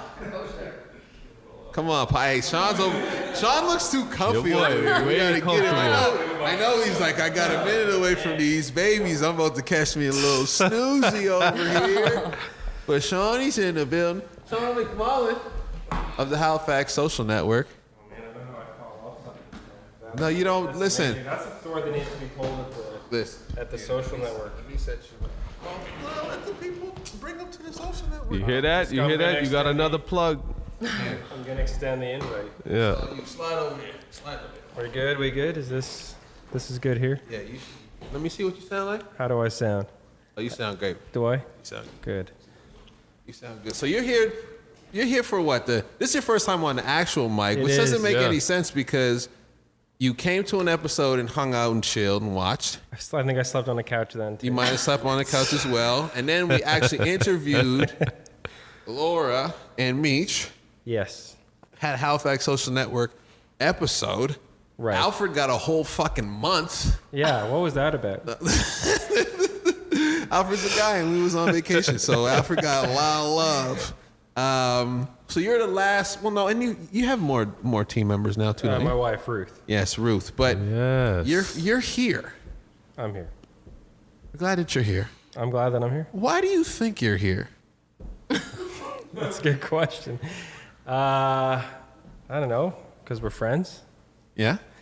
and I'm filming something for you guys. Yeah, you got ideas. I got ideas. Last time I was here, You I look was- tired. I'm tired. I'm tired. I'm not gonna lie. I'm rubbing my eyes, but I don't know. I just had this idea that I wanted to help you guys out with my video stuff and Yeah. photography and whatever I can do to help you guys, because I like being part of things that are being aligned with people in the city who are doing things to make the city a better place to live, to Right. work, to play in. So if my video can help, of you guys doing your thing and can help bring more awareness to it, then I'm going to do it. So you take photographs. I do. That's your like primary. That's my side gig. What's your first gig? I work full time for a technology company called Viewpoint. Okay. .ca. It's a real estate map Okay. company. We're in Bedford. Been doing that for 8 years Nice. since the beginning, but I also have been a photographer for a lot longer. I actually used to be a journalist. I went to Really? Loyalist College in Belleville, Ontario Okay. for print journalism, Okay. just when it died out. And moved back here and worked as a freelancer for the Herald and made no money. And anyway, ended up at Viewpoint. And with writing skills are something that everyone should have. Right. No For matter sure. what industry you're Right. in. But Alpine. anyway, so where was I? I'm You're writing. writing, You're photographer, Yeah. and I do wedding videography on the side to kind of, I don't know, I just like seeing people get married, and I find filming it is easy money because I don't find it work. I'm just like, I'm going to eat, drink, I'm going to make something beautiful for people I usually end up becoming friends with. Right. So, It's a good way to live. Cool. yeah, it is. Yeah. And you got babies. I And got he's a hubby. 3 kids.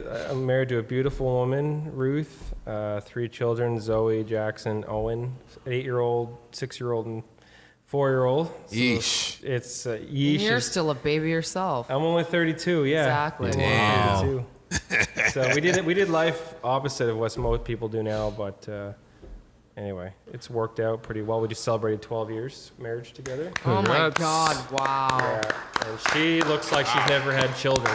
Yeah, no I know. kidding. She just Yeah, looks no, like she's Ruth fresh is out. I like, look in the mirror, I'm like, damn. Dad bod 101. I am getting back into it, but Good. back into the gym and with my brother and stuff. But, Nice. anyway, yeah. And you're one of the co-founders of Social- you technically be a co-founder. Yeah. Yeah, of Halifax Social Network. Yep. We just celebrated our 10th event, official event. Nice. Not counting all the Congratulations. side events. Yeah. Right.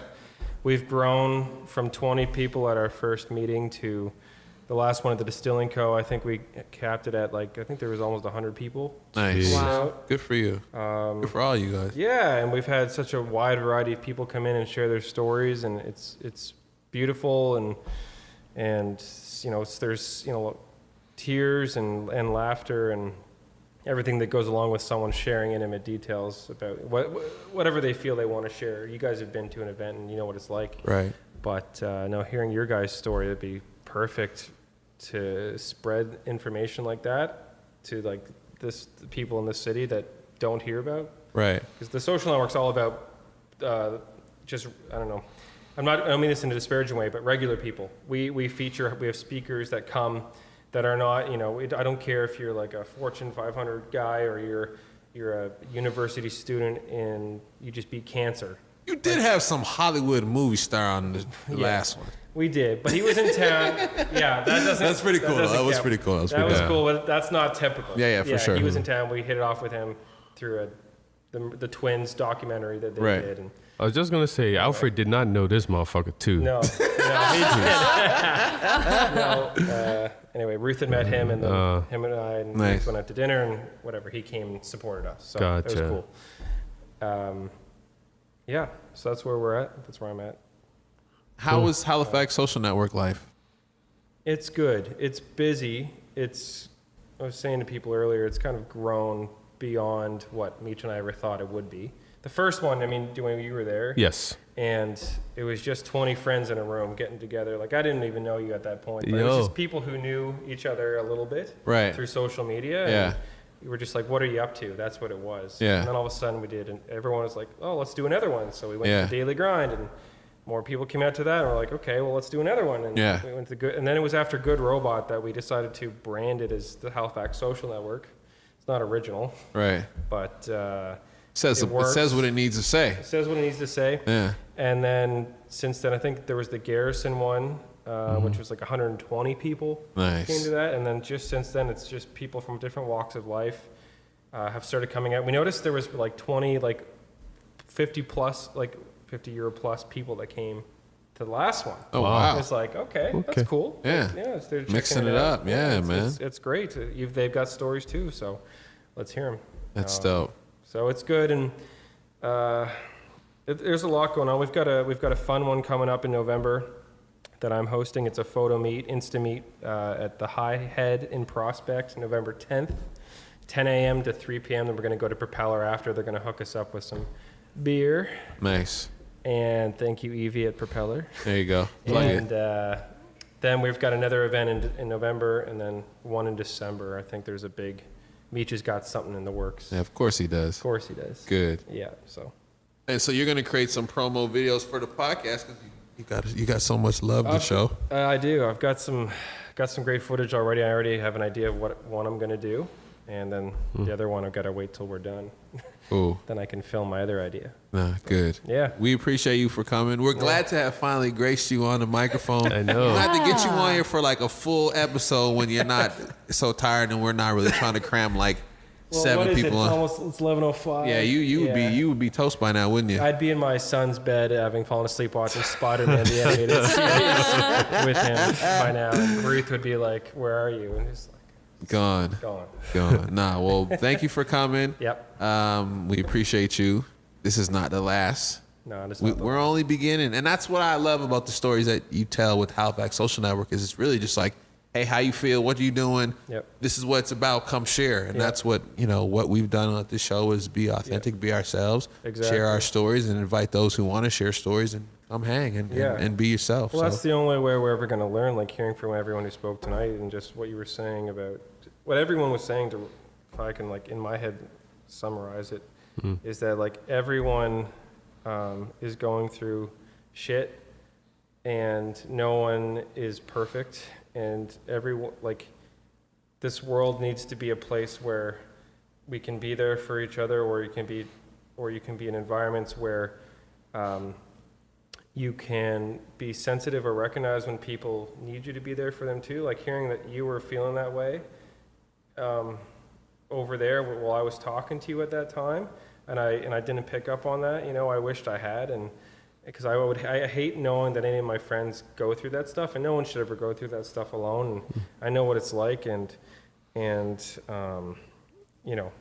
just like. So I get lost in my train of thought sometimes, but we just need to be in this world is moving more and more to these extremes.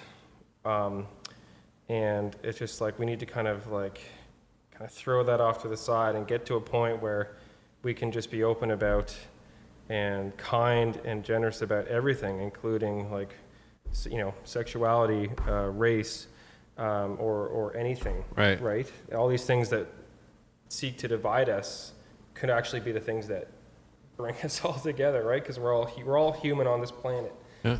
and we're all just trying to make a go of it. I don't understand why there has to be such a need for so much hate. I don't get it. You know, maybe it's because how I was raised, but it's just anyway baffling. I could go on. I'm going on a philosophical rant right now. Appreciate it, yo. Nah, I It's getting appreciate late. it. I'm getting into my deep thoughts. Come on, man. That's good. Well, Anyway, listen, yo, thank you for coming. We'll continue to grow together. We continue to build Yeah. together. It's love always. You already know that. Oh, and I got to give a special shout out to your dad. Hope Uh-oh. he's recovering well, because I'm ready to beat him up on the basketball court as soon as his nose is fixed. You and his dad hooped? Yeah, his dad was there the day we went. Oh, was he? Yeah. I didn't get to introduce you, though. Oh, next time do it. Big Papa J Big Papa J. just broke his nose. He's recovering. Oh, jeez. Yeah. Dwayne, you do that? No, it wasn't me this time. time. Next time.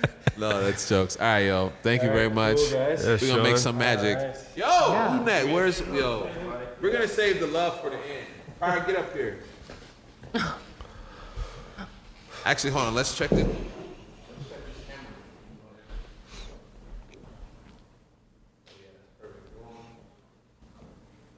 All right, sit down, yo. No candy left in that bowl, is there? There should be all kinds of candy left. The bags are up there though. There should be something in the bag, yo. Pretty sure those were empty. Pavati. Pavati. She's on the mic. Finally. Pavati. She didn't even want us to take pictures of her at Fashion Week. It was all about you. No, The whole point was to celebrate you. it was after. After we celebrate Listen, everybody. she's so humble Well, already. so many pictures yet to come. So many more. Whatever. So I many knew there was more no candy pictures, left so in those many bags. Yeah, but you still need a picture of Par, though. One can hope. One can hope. Pavati. more. Hey, can you hear me? Look at times we need like that 5 If pound our, bag if our of audience juice from would Costco. shut up, maybe we could talk. They're in need. They're- I they're- should rephrase that. Just shut up the people in the audience without having to tell them to shut up. Quiet on the set. Pavati. Hey, what's up? Yeah, speaking to the mic. Yo. Put your lips on the mic, as Charlamagne would say. Uh-oh. Pause. Put your lips on the mic. Hello, hello. Yeah, speak up. Can you hear me? I can hear you good. That's perfect. You just keep talking to the mic. Pavati. So, who are you and why are you here? First of all, my name is Parvati. I'm probably not gonna pronounce that. Pavati. Pavati. Par with following- 15 R's. Yeah, 15 hours exactly. Yeah, perfect. You don't use that anymore. You don't use the 15 hours. I will anymore. use kind my. of disappointed. I will use 15 hours as soon as we stop recording. Okay. Gotcha. All right. Been following CTN for quite a while now. I really, really like what you guys do here and talk about. Been a big fan for a while. Yeah. So I said, I want to help. I want to see where I can contribute. And I said, pick me. And then he finally did. And then he finally got fed up and said, fine, come over. Let's figure Had to. something out. So I'm here. Well, and you went right to work. Jeez, helping doing the show. We had Yeah. like a family potluck Yeah, a yo. little Yeah. weeks ago. Yeah, that we was had- super fun. You brought them badass cupcakes. man, those Ooh, those cupcakes were like- good. Cupcakes are stupid Yes, good. I know. Trouble. Next time. Where'd you get them from? So maybe they can give us some free ones. Layers Layers. cupcakes. Layers Shout out to Cupcakes in Layers Halifax? Cupcakes. On Barrington. Barrington Street, Yeah. Layers Yeah. Cupcakes. Yo, make sure that you timestamp Jen. this so we can clip this so you can tell Layers Cupcakes we need some cupcakes For because they're the getting podcast. free promo. Oh, and just to Absolutely. be specific, so we can make sure Yes. we get the box of cupcakes, Mm-hmm. that apple pie inside Oh. a cupcake changed my life. Okay, We okay. were like cutting it up into like Fours. fours. Five. Fours and Five. fives. Everybody Yeah, wants we some. cut Fives. cupcakes and fives. Yeah, we did. It was stupid. And every single one you cut into They're fucking was delicious. different. They're all so And, good. oh, it was like Oh yeah. we were like having moments with every single one. Everyone's like describing Like this their is moment. good. No wait, this is good. No Yeah. wait, that one's Yeah. good. Yeah, So it was a great moment. So an additional plug for Layers. They actually did my wedding cake. Really? Yeah. There we go. So I remember when it was We just really a need some free business out of cupcakes her now, damn house.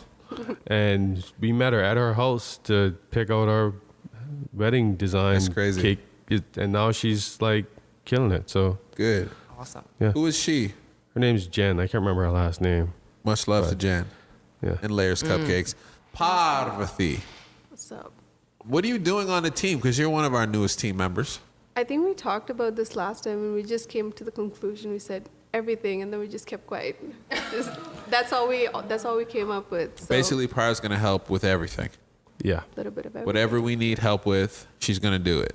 So I'll stop running off set to check the cameras because Par's going to check the cameras. And I don't have to write on the topic board because Par Par's is gonna going to do it. write on the topic board. Oh yeah, actually we could have someone to like post on the social media and stuff too. So Par, you could probably help with that. Yo, yeah. so we're Yep. gonna have me and Par are gonna sit down this week and figure out more of the content strategy because we need to be more deliberate Yeah. in the things that we're doing, okay? Yep. This has worked accidentally for way too long. Yeah. So, yeah. we need- Go ahead. We just need to do it right. Say what Yeah. you're gonna say. No, I remember initially my whole plan was that I was gonna manage the social media, You ain't and got then no now fucking time for I was that. just like, It's foolishness. You don't. what am I doing? So then I You stopped doing it. don't. Yeah. That's fine. That's why we got Par. Well, Yeah. I'm here to help. Yeah. Par, can you tell the people a little bit about you? Where do I start? Wherever you want. I moved to Halifax 2 years ago. I left Abu Dhabi. That's where I was born, and I grew up there. But my parents are originally Indian. It was a hard decision, but wanted something new out of my life, and I was kind of over the scheduled mundane life that I had back home. It was comfortable. It was, it was home. My parents are there. My entire, friends group, my surroundings, everything that was familiar was back home, but I needed a change. And being raised in an Indian family, education's super important, and there's no way around it. You had to have your degrees. And so my parents I like said, well, that's plural. yeah, Multiple. it always is. There's no way of getting out of that. So my parents said, well, if you want to leave, that's cool. That's great. Like, go explore your opportunities, but, studies first. So I said, okay, well, that's my sort of segue into leaving the country. And I came here to do my master's. I graduated in May. Successfully. Congratulations. Thank you. Masters in what? Master's in Technology, Entrepreneurship, and Innovation. Okay. Shout out to St. Okay. Mary's University. Yeah. I was gonna say that's a SMU degree. SMU That's Yeah. a degree. SMU them. Yeah. SMU them. And and I work full time as an executive recruiter. Exciting. And the, You know about a and little the bit room about goes recruiting. silent. A little bit. You think I didn't note that already? Yeah, no, Lo knows what's good. You Yeah. guys just We're sit- gonna chat later. Yep. Yeah. After the podcast, we're gonna have discussions. Boom, Yes. boom. So Discussions with air quotes. Yeah. discussion with air quotes. Yeah, I found that very interesting. The recruiting thing. Telling you. Yeah. Yo, It is. like, It is interesting, but try to look at it. I try to look at it when you call someone and say, "I have an opportunity for you." Mm-hmm. So you're trying to give them something good, and you're not just trying to sell something to them. Mm. So that's how I try to see it. dope. Yeah, that's a little bit about me, And you're here. and I'm here. You're on the team. I'm on the Yay. team. Yay. Yeah, baby. We got squad. I know. We're rolling deep. I know, like, it's so funny because I'm here now, right now, talking to you guys, and I was telling Terrence the other day, like, to see how far you guys have come, because I think the first episode that I listened to was the 12th or 13th episode or something. Yeah. And to see where it is right now, 45, I yo. know. That's, my God. and you're going to come to the 1 full year. December 4th. I know, that's Wow. crazy. That's actually crazy that we're That's like super an cool. 11-month-old podcast. Yeah. Wow. So, Congrats to us and congrats to the listeners. And thank you to the listeners because we wouldn't be shit Yeah. without these people who listen to this show every week. So much love to the folk. Much love to Prior. You're going to help Thank you, us thank make you. this shit make a whole lot more sense. And you have an interest in video production too, do you not? a video production? Like you have interest in making videos Yes, and stuff. I do. So I reached out to Terrence and I said, teach me your ways, master. So he's gonna teach me all the tips and tricks. Yeah, I plan to Sweet. because there's a lot of video editing that goes into this podcast, and if I don't have to do it all, I'm not doing it all. I'm just not. Yeah. So that's what probably gonna learn. I know, and So- I'm super excited to be part of the team. You know Glad what? to have I you. have a question for you. How did you find the Fashion Week experience? Oh, that was actually my first time working for a fashion show or fashion week or designer, and it was actually very scary when you reached out to me. Oops. Yo, it's him spit red wine across this white and blue carpet. It was very scary at first because I was like, oh my God, he asked me to do this thing and I'm going to flop in front of him and it's going to be a disaster. But The stories we tell ourselves. There you go. It didn't. it didn't. course not. It was like he said, like I thought it was chaotic, but at the same time, like the experience for him was completely different. So it was very exciting.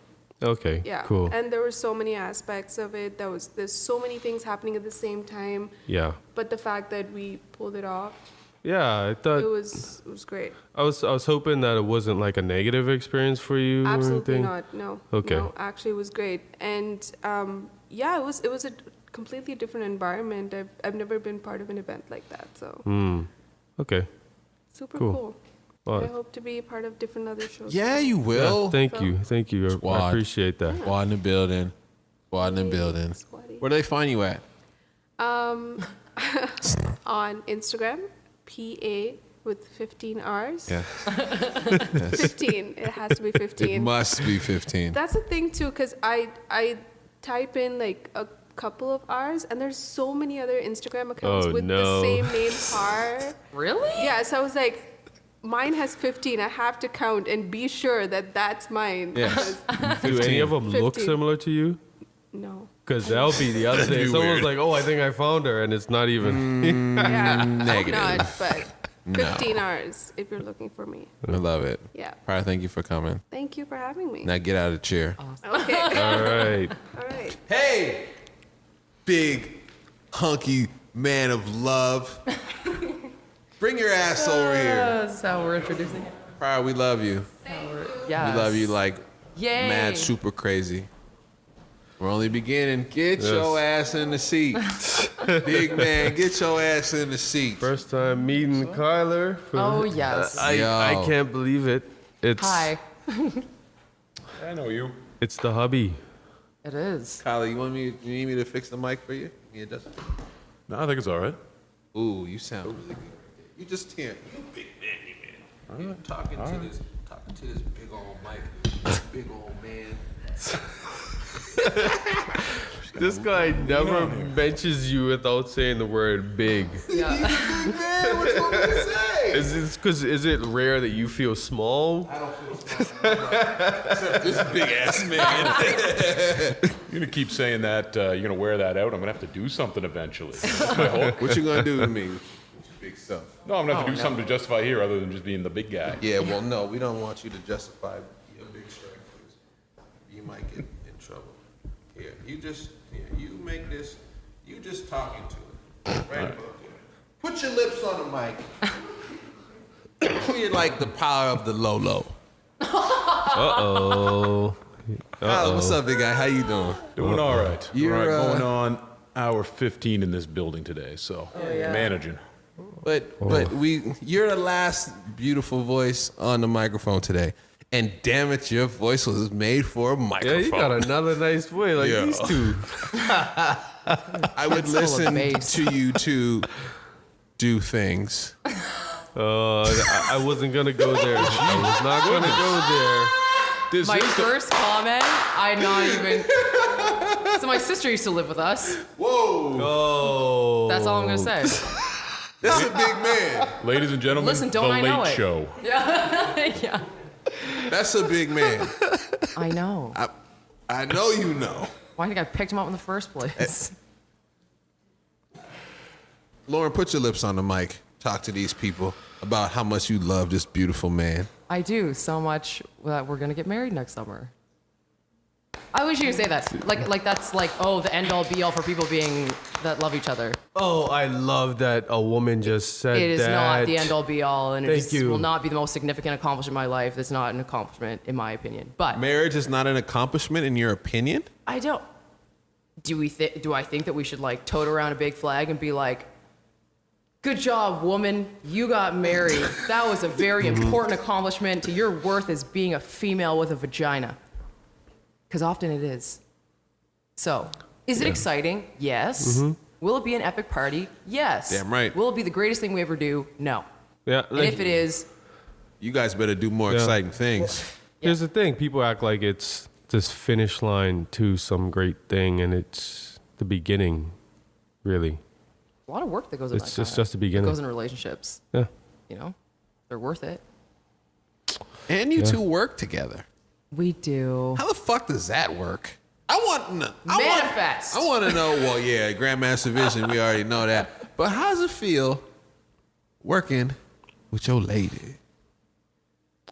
Well, 3 months in, it ain't so bad. But, I mean, it was honestly something we always kind of figured we'd end up doing.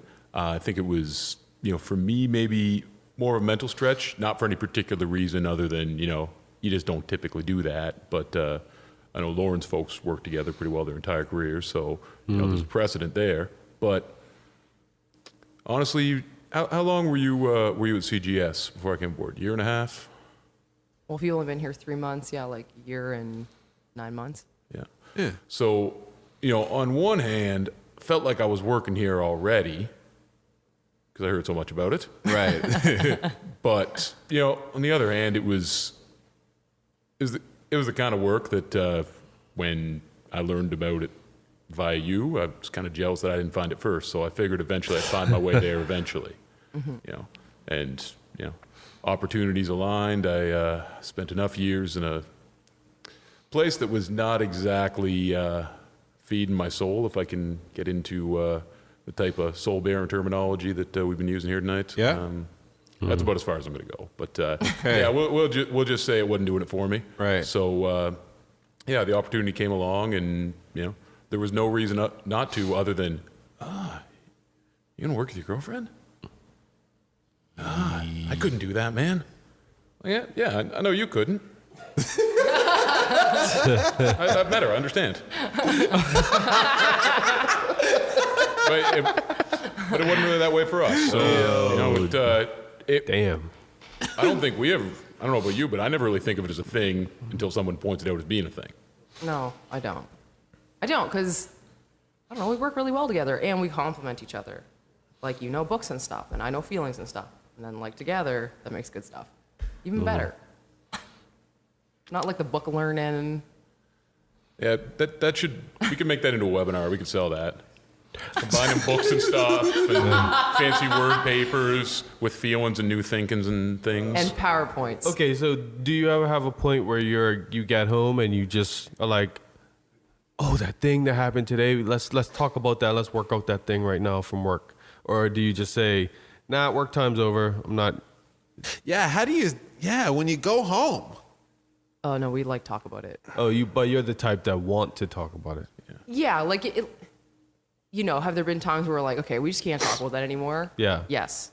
Okay. But a lot of the times we're hanging around, it's like problem solving. We're problem solving, right? It's like, well, what do you think about this? Okay, could it work like blah? Yes? Awesome. No? Okay. Well, what about this? It's very much like a... This guy got a problem-solving brain. Oh, I know. Maybe again, that's the entrepreneur thing, because I think maybe that's the type of people who would have a problem with that. Because I feel like my brain is always working no matter what. So I'd be fine with it. But like I get some people who are just like, nah, I want to watch TV. I don't want to think. I want to do nothing else but watch TV right now. Yeah, well, I think we have a bit of a history with some of that from baggage from previous gigs. And it was like maybe too quick to come home and turn on the TV and be like, I don't want to talk about it. Yeah. So, Kyler, sorry, go ahead. What were we going to say? I would say it's interesting you mentioned kind of the entrepreneurial mindset of always wanting to think about things, because I myself have never really been an entrepreneur. I jumped right into the suit and tie corporate world out of university, but it was they called it an entrepreneurial role, which basically means, in the corporate world, you get no real direction, but God help you if you don't hit your numbers. Right. But to an extent, I did learn some of those traits of if you're not working, you're not getting as far ahead as you could be. The carrot wasn't as big as maybe a huge exit, but when you're working for commission and you're 24, the more time you put in, the more you get out of it, and when the equation's that simple, you don't see the rest of it. It's pretty linear. So yeah. I guess maybe in that sense I developed it, but it was just interesting to hear you say that because I've never really thought of myself as an entrepreneur. Yeah, same here. I never did until I started to listen to entrepreneurs on podcasts. I'm like, well, I think I share some of those traits. And I think that is that's probably why you ended up in those roles where you're doing that entrepreneurial work. Well, what the hell do you actually do here at CGS? Don't bring it up. Uh-oh. Nobody's sure. I just showed up and, one day never left and always got on. So you use your big-ass brain to solve problems and learn stuff and research shit because you're a smart man in the suit and tie corporate world. And that's what they call consultants. Yeah, that's pretty good. I'm going to steal that and put it on my LinkedIn. But quote it. Sandra will write it. Quote it. Yeah, I mean, most of my roles based around some of the consulting and advisory services we have, some business development. But yeah, I kind of like that big-ass brain problem solving. Put that on a business card. Big-ass brain problem solving. And you're a former football player. Because you know what? We're going to eventually have some ex-jock sports talk going on here soon because we've already had some side chats. Working on it, it's percolating. Yeah. So toxic masculinity. Right. Yeah. So the beautiful thing is, sorry, go ahead. What were you gonna say? I was going to say on the note of being a former football player, one of the things I do remember from my days playing football at St. FX was the new breed. Oh, I was there. I was a first-hand witness. I remember two of your names. I don't remember the other three. There. That's hilarious. Your last year was my first year. Yeah, I remember you God. and Dwayne. Ugh. And then presumably there were three others. Yeah. You said there were five. Who are right? they? There was an Alberto Rodriguez. Alberto. He was from Cuba. There was a Will Silver. I know Will. Will. And there was a Christian Tiber Upshaw. I know Christian. And that was our breed. I remember everybody. I didn't realize they were all in that crew. Wow. That was our crew. Bunch of shenanigans. All the shenanigans happened at McNeil House, 3rd floor. I love that you guys that went to X have a name for your house. There were names for and our houses. Rooms or floors. That's where Every we story. lived. It's I know, residence. but specifically. 3rd floor McNeil, baby. Yeah, That's where it was. Certain floors have reputations. Certain rooms, it's like having a noteworthy address. All the basketball players lived in the same room consistently for years. It's weird. It is weird. Probably did a lot of the same girls in the same beds. No, yeah, I was gonna make a comment about black light or something like that. There was a lot of for me. inappropriate behaviors in the places that. Nothing I can really say to refute that. Listen, X has the history and the legacy and the notorious, infamous cloud of dirt that shines over it. For a reason. Things happen on that campus that should never happen. You know. Careful, you get kicked out of the cult, man. You're I'm revealing, not in the cult. I don't have you're the revealing ring. too much. I won't be. I don't care about. No, I'm not. No. Are you gonna open like that? Yeah. Things happen there that should never happen. Man, you know. Where's this leaving me? I just got here. Dry snitching. Hey, listen.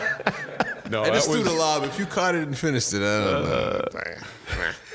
no, that was was a long time a ago. wild place, and it's funny, and I'm sure it'll come up at some point. You know, Yeah, well- you remember it a certain way, and then as you get further away from it, things don't change, but you think of them in a different way. Yeah. Yeah. Yeah. Like it's far too late to open that one up. But I Yeah, think we we'll get won't. there. We'll keep. So before we kick you out of this seat, what exactly is your role within the podcast? Because you're coming on board to be of some assistance as well. Well, that's a good question, man. Here's my opinion. Go. Here's my opinion, because Kyler, probably next to Mike, listens to like all of the podcasts that exist on the interwebs, and lots of different ones, all that tend to be topically relevant to the kinds of things that we want to talk about on the show. Okay. He's also very organized and methodical. So sometimes when we've touched on a topic and I come home and I'm like, oh yeah, well, we talked about this tonight. He's like, well, yeah, you already talked about that with this person and this person. Like, did you build off that? And I'm like, No. No, we just, wouldn't it be great if someone was tracking these things and the things that we already touched on, and the people, so we knew where we could go from there and refer back to episodes and Right. get people in some sort of continuum of the stories that we're telling. So if you're interested, Yes. that might be very helpful. That's fair to say. I probably spent most of my life consuming just a ridiculous amount of nonfiction media. So, yeah, if I can, I don't know, I was going to make a Joe Rogan reference. Do it. If I can be the Brian Redband. Is it still Brian Redband? Is it Jamie? I haven't listened to Joe Rogan. in a Jamie while. sounds like a familiar name. Yeah. On Joe the Rogan's guy kind of podcast. sitting there doing the Googling and giving the background spice when they get What's off the on it. dude Yeah, on that'd be awesome. Joe Budden's podcast? Erickson. yeah, Erickson does it. Look that up. Look that up, Erickson. Hey, Kyler, look that shit up. Well, you probably wouldn't look it up. You'd just be like, Kyler hey, would just Kyler, what's scratch this his fact? brain and he'd be it'll like, just come out. Blah. Yeah, basically. Yeah. Love. This is the man that, and I so appreciate it, and sad that Jeopardy no longer comes to Canada. Like when we're watching Jeopardy, I bet he would win. he gets like minimum 85% of the questions right, and usually the final Jeopardy. Wow. I know, and I'm like, I can't even read the category. Seriously. What is... Seriously. Jeopardy Canada came to Ottawa, I think, two weeks after I moved away, and I'm still choked about it. I would kill that. Like, Trebek, call me. I know Trebek listens to the Change the Narrative podcast, Yeah. damn it, so Breaking make all sure the that he gives you a call. stereotypes of not being smart. I know. Yeah. Listen, Yeah. it's why he was such an enigma to me. Yeah. He's a great man. He's I got a know. great woman. You motherfuckers hold each other down. That's just what needs to happen. Yep. You're not a social media guy. Not at all. Not really. Mike, Yeah, at least has an Instagram account. I'm sorry that I didn't I'm a let you lurker. plug your stuff before I kicked you out of the chair. But I want you to come back to the microphone and plug it before the show's over. Will you do that? Okay, good. Kyle, do you have anything left you want to say? Because Sean is like, he's standing up now because he was falling asleep on the couch. No, I think they're going to start flicking the lights on and off here in a minute if we stick around. So we better tie this thing up. I love long shows, so just believe that if we can record earlier in the evening, I'll keep us for 2.5 hours every night. I think people would listen to this shit. I would.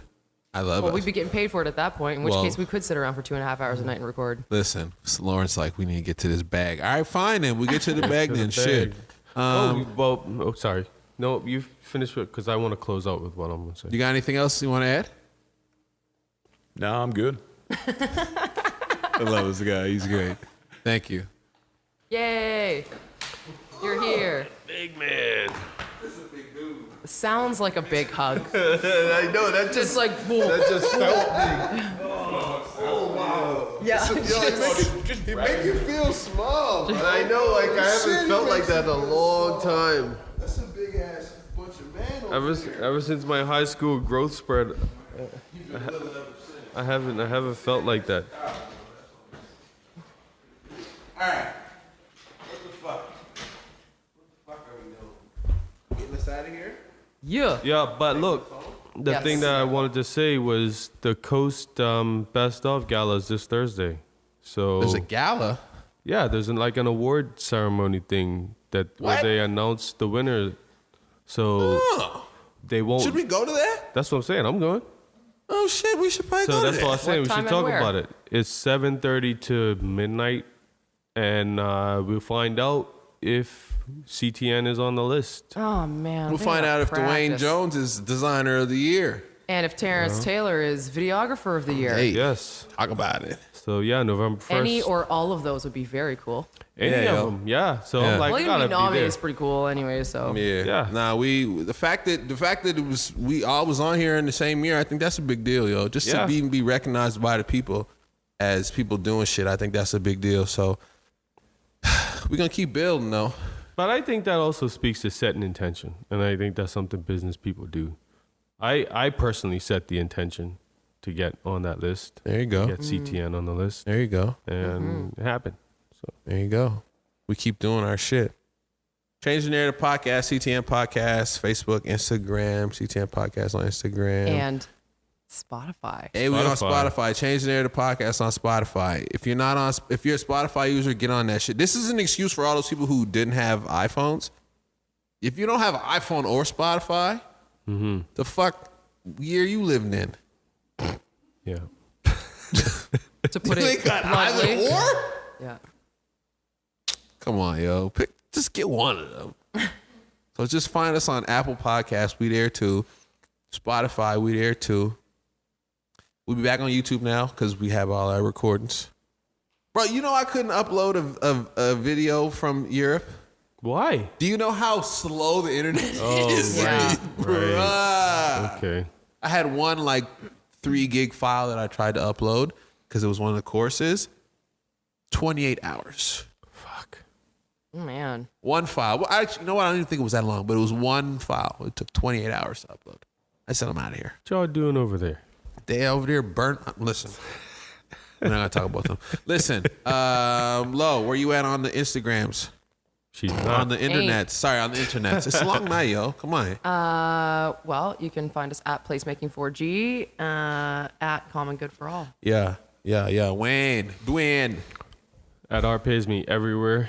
Instagram, Twitter, RPaysMe on Facebook, and LinkedIn. If you add me on LinkedIn and you don't know me, I'm not accepting. That's fair. That's pretty fair. Pretty fair. Terrence J. Taylor on Instagram. Watch CTM on Instagram. TerrenceTaylorMedia.com. Mike, hop on there. I'm at One Red Cat Media on pretty much everything. It's all spelled out, so if you know how to spell one, then you're pretty much set. And if instead on Instagram is where I like to be. So if you go on Twitter, it's just a garbage fire. But on Instagram, you can also check me out at One Red Mike if you want to see pictures of me doing yoga in a pair of pink camo tights. So that's that. Oh, my God, amazing. It's actually, it's there. It is That's true. amazing. Par, she's on Instagram. PA with 15 irons. Sean McMullen, you're there on it's Sean McMullen, right? On IG? Sean D? Sean D. McMullen. Incredible photographer. Yeah, he's flames, bro. And Halifax Social Network, check that out. Sandra C. HANNEBOHM. Hey, you Nailed should see it. how excited Sandra gets when I spell a name right. That's how I know people butcher your name. They must. They must. 10-day. Much love for coming. He not paying attention, but that's okay. Mike has a weird hat on, but it's cool. Rep Love Canada. We're going to talk about next week. Sorry, Kyler, thanks to you with your big beard and your big hugs. Big man.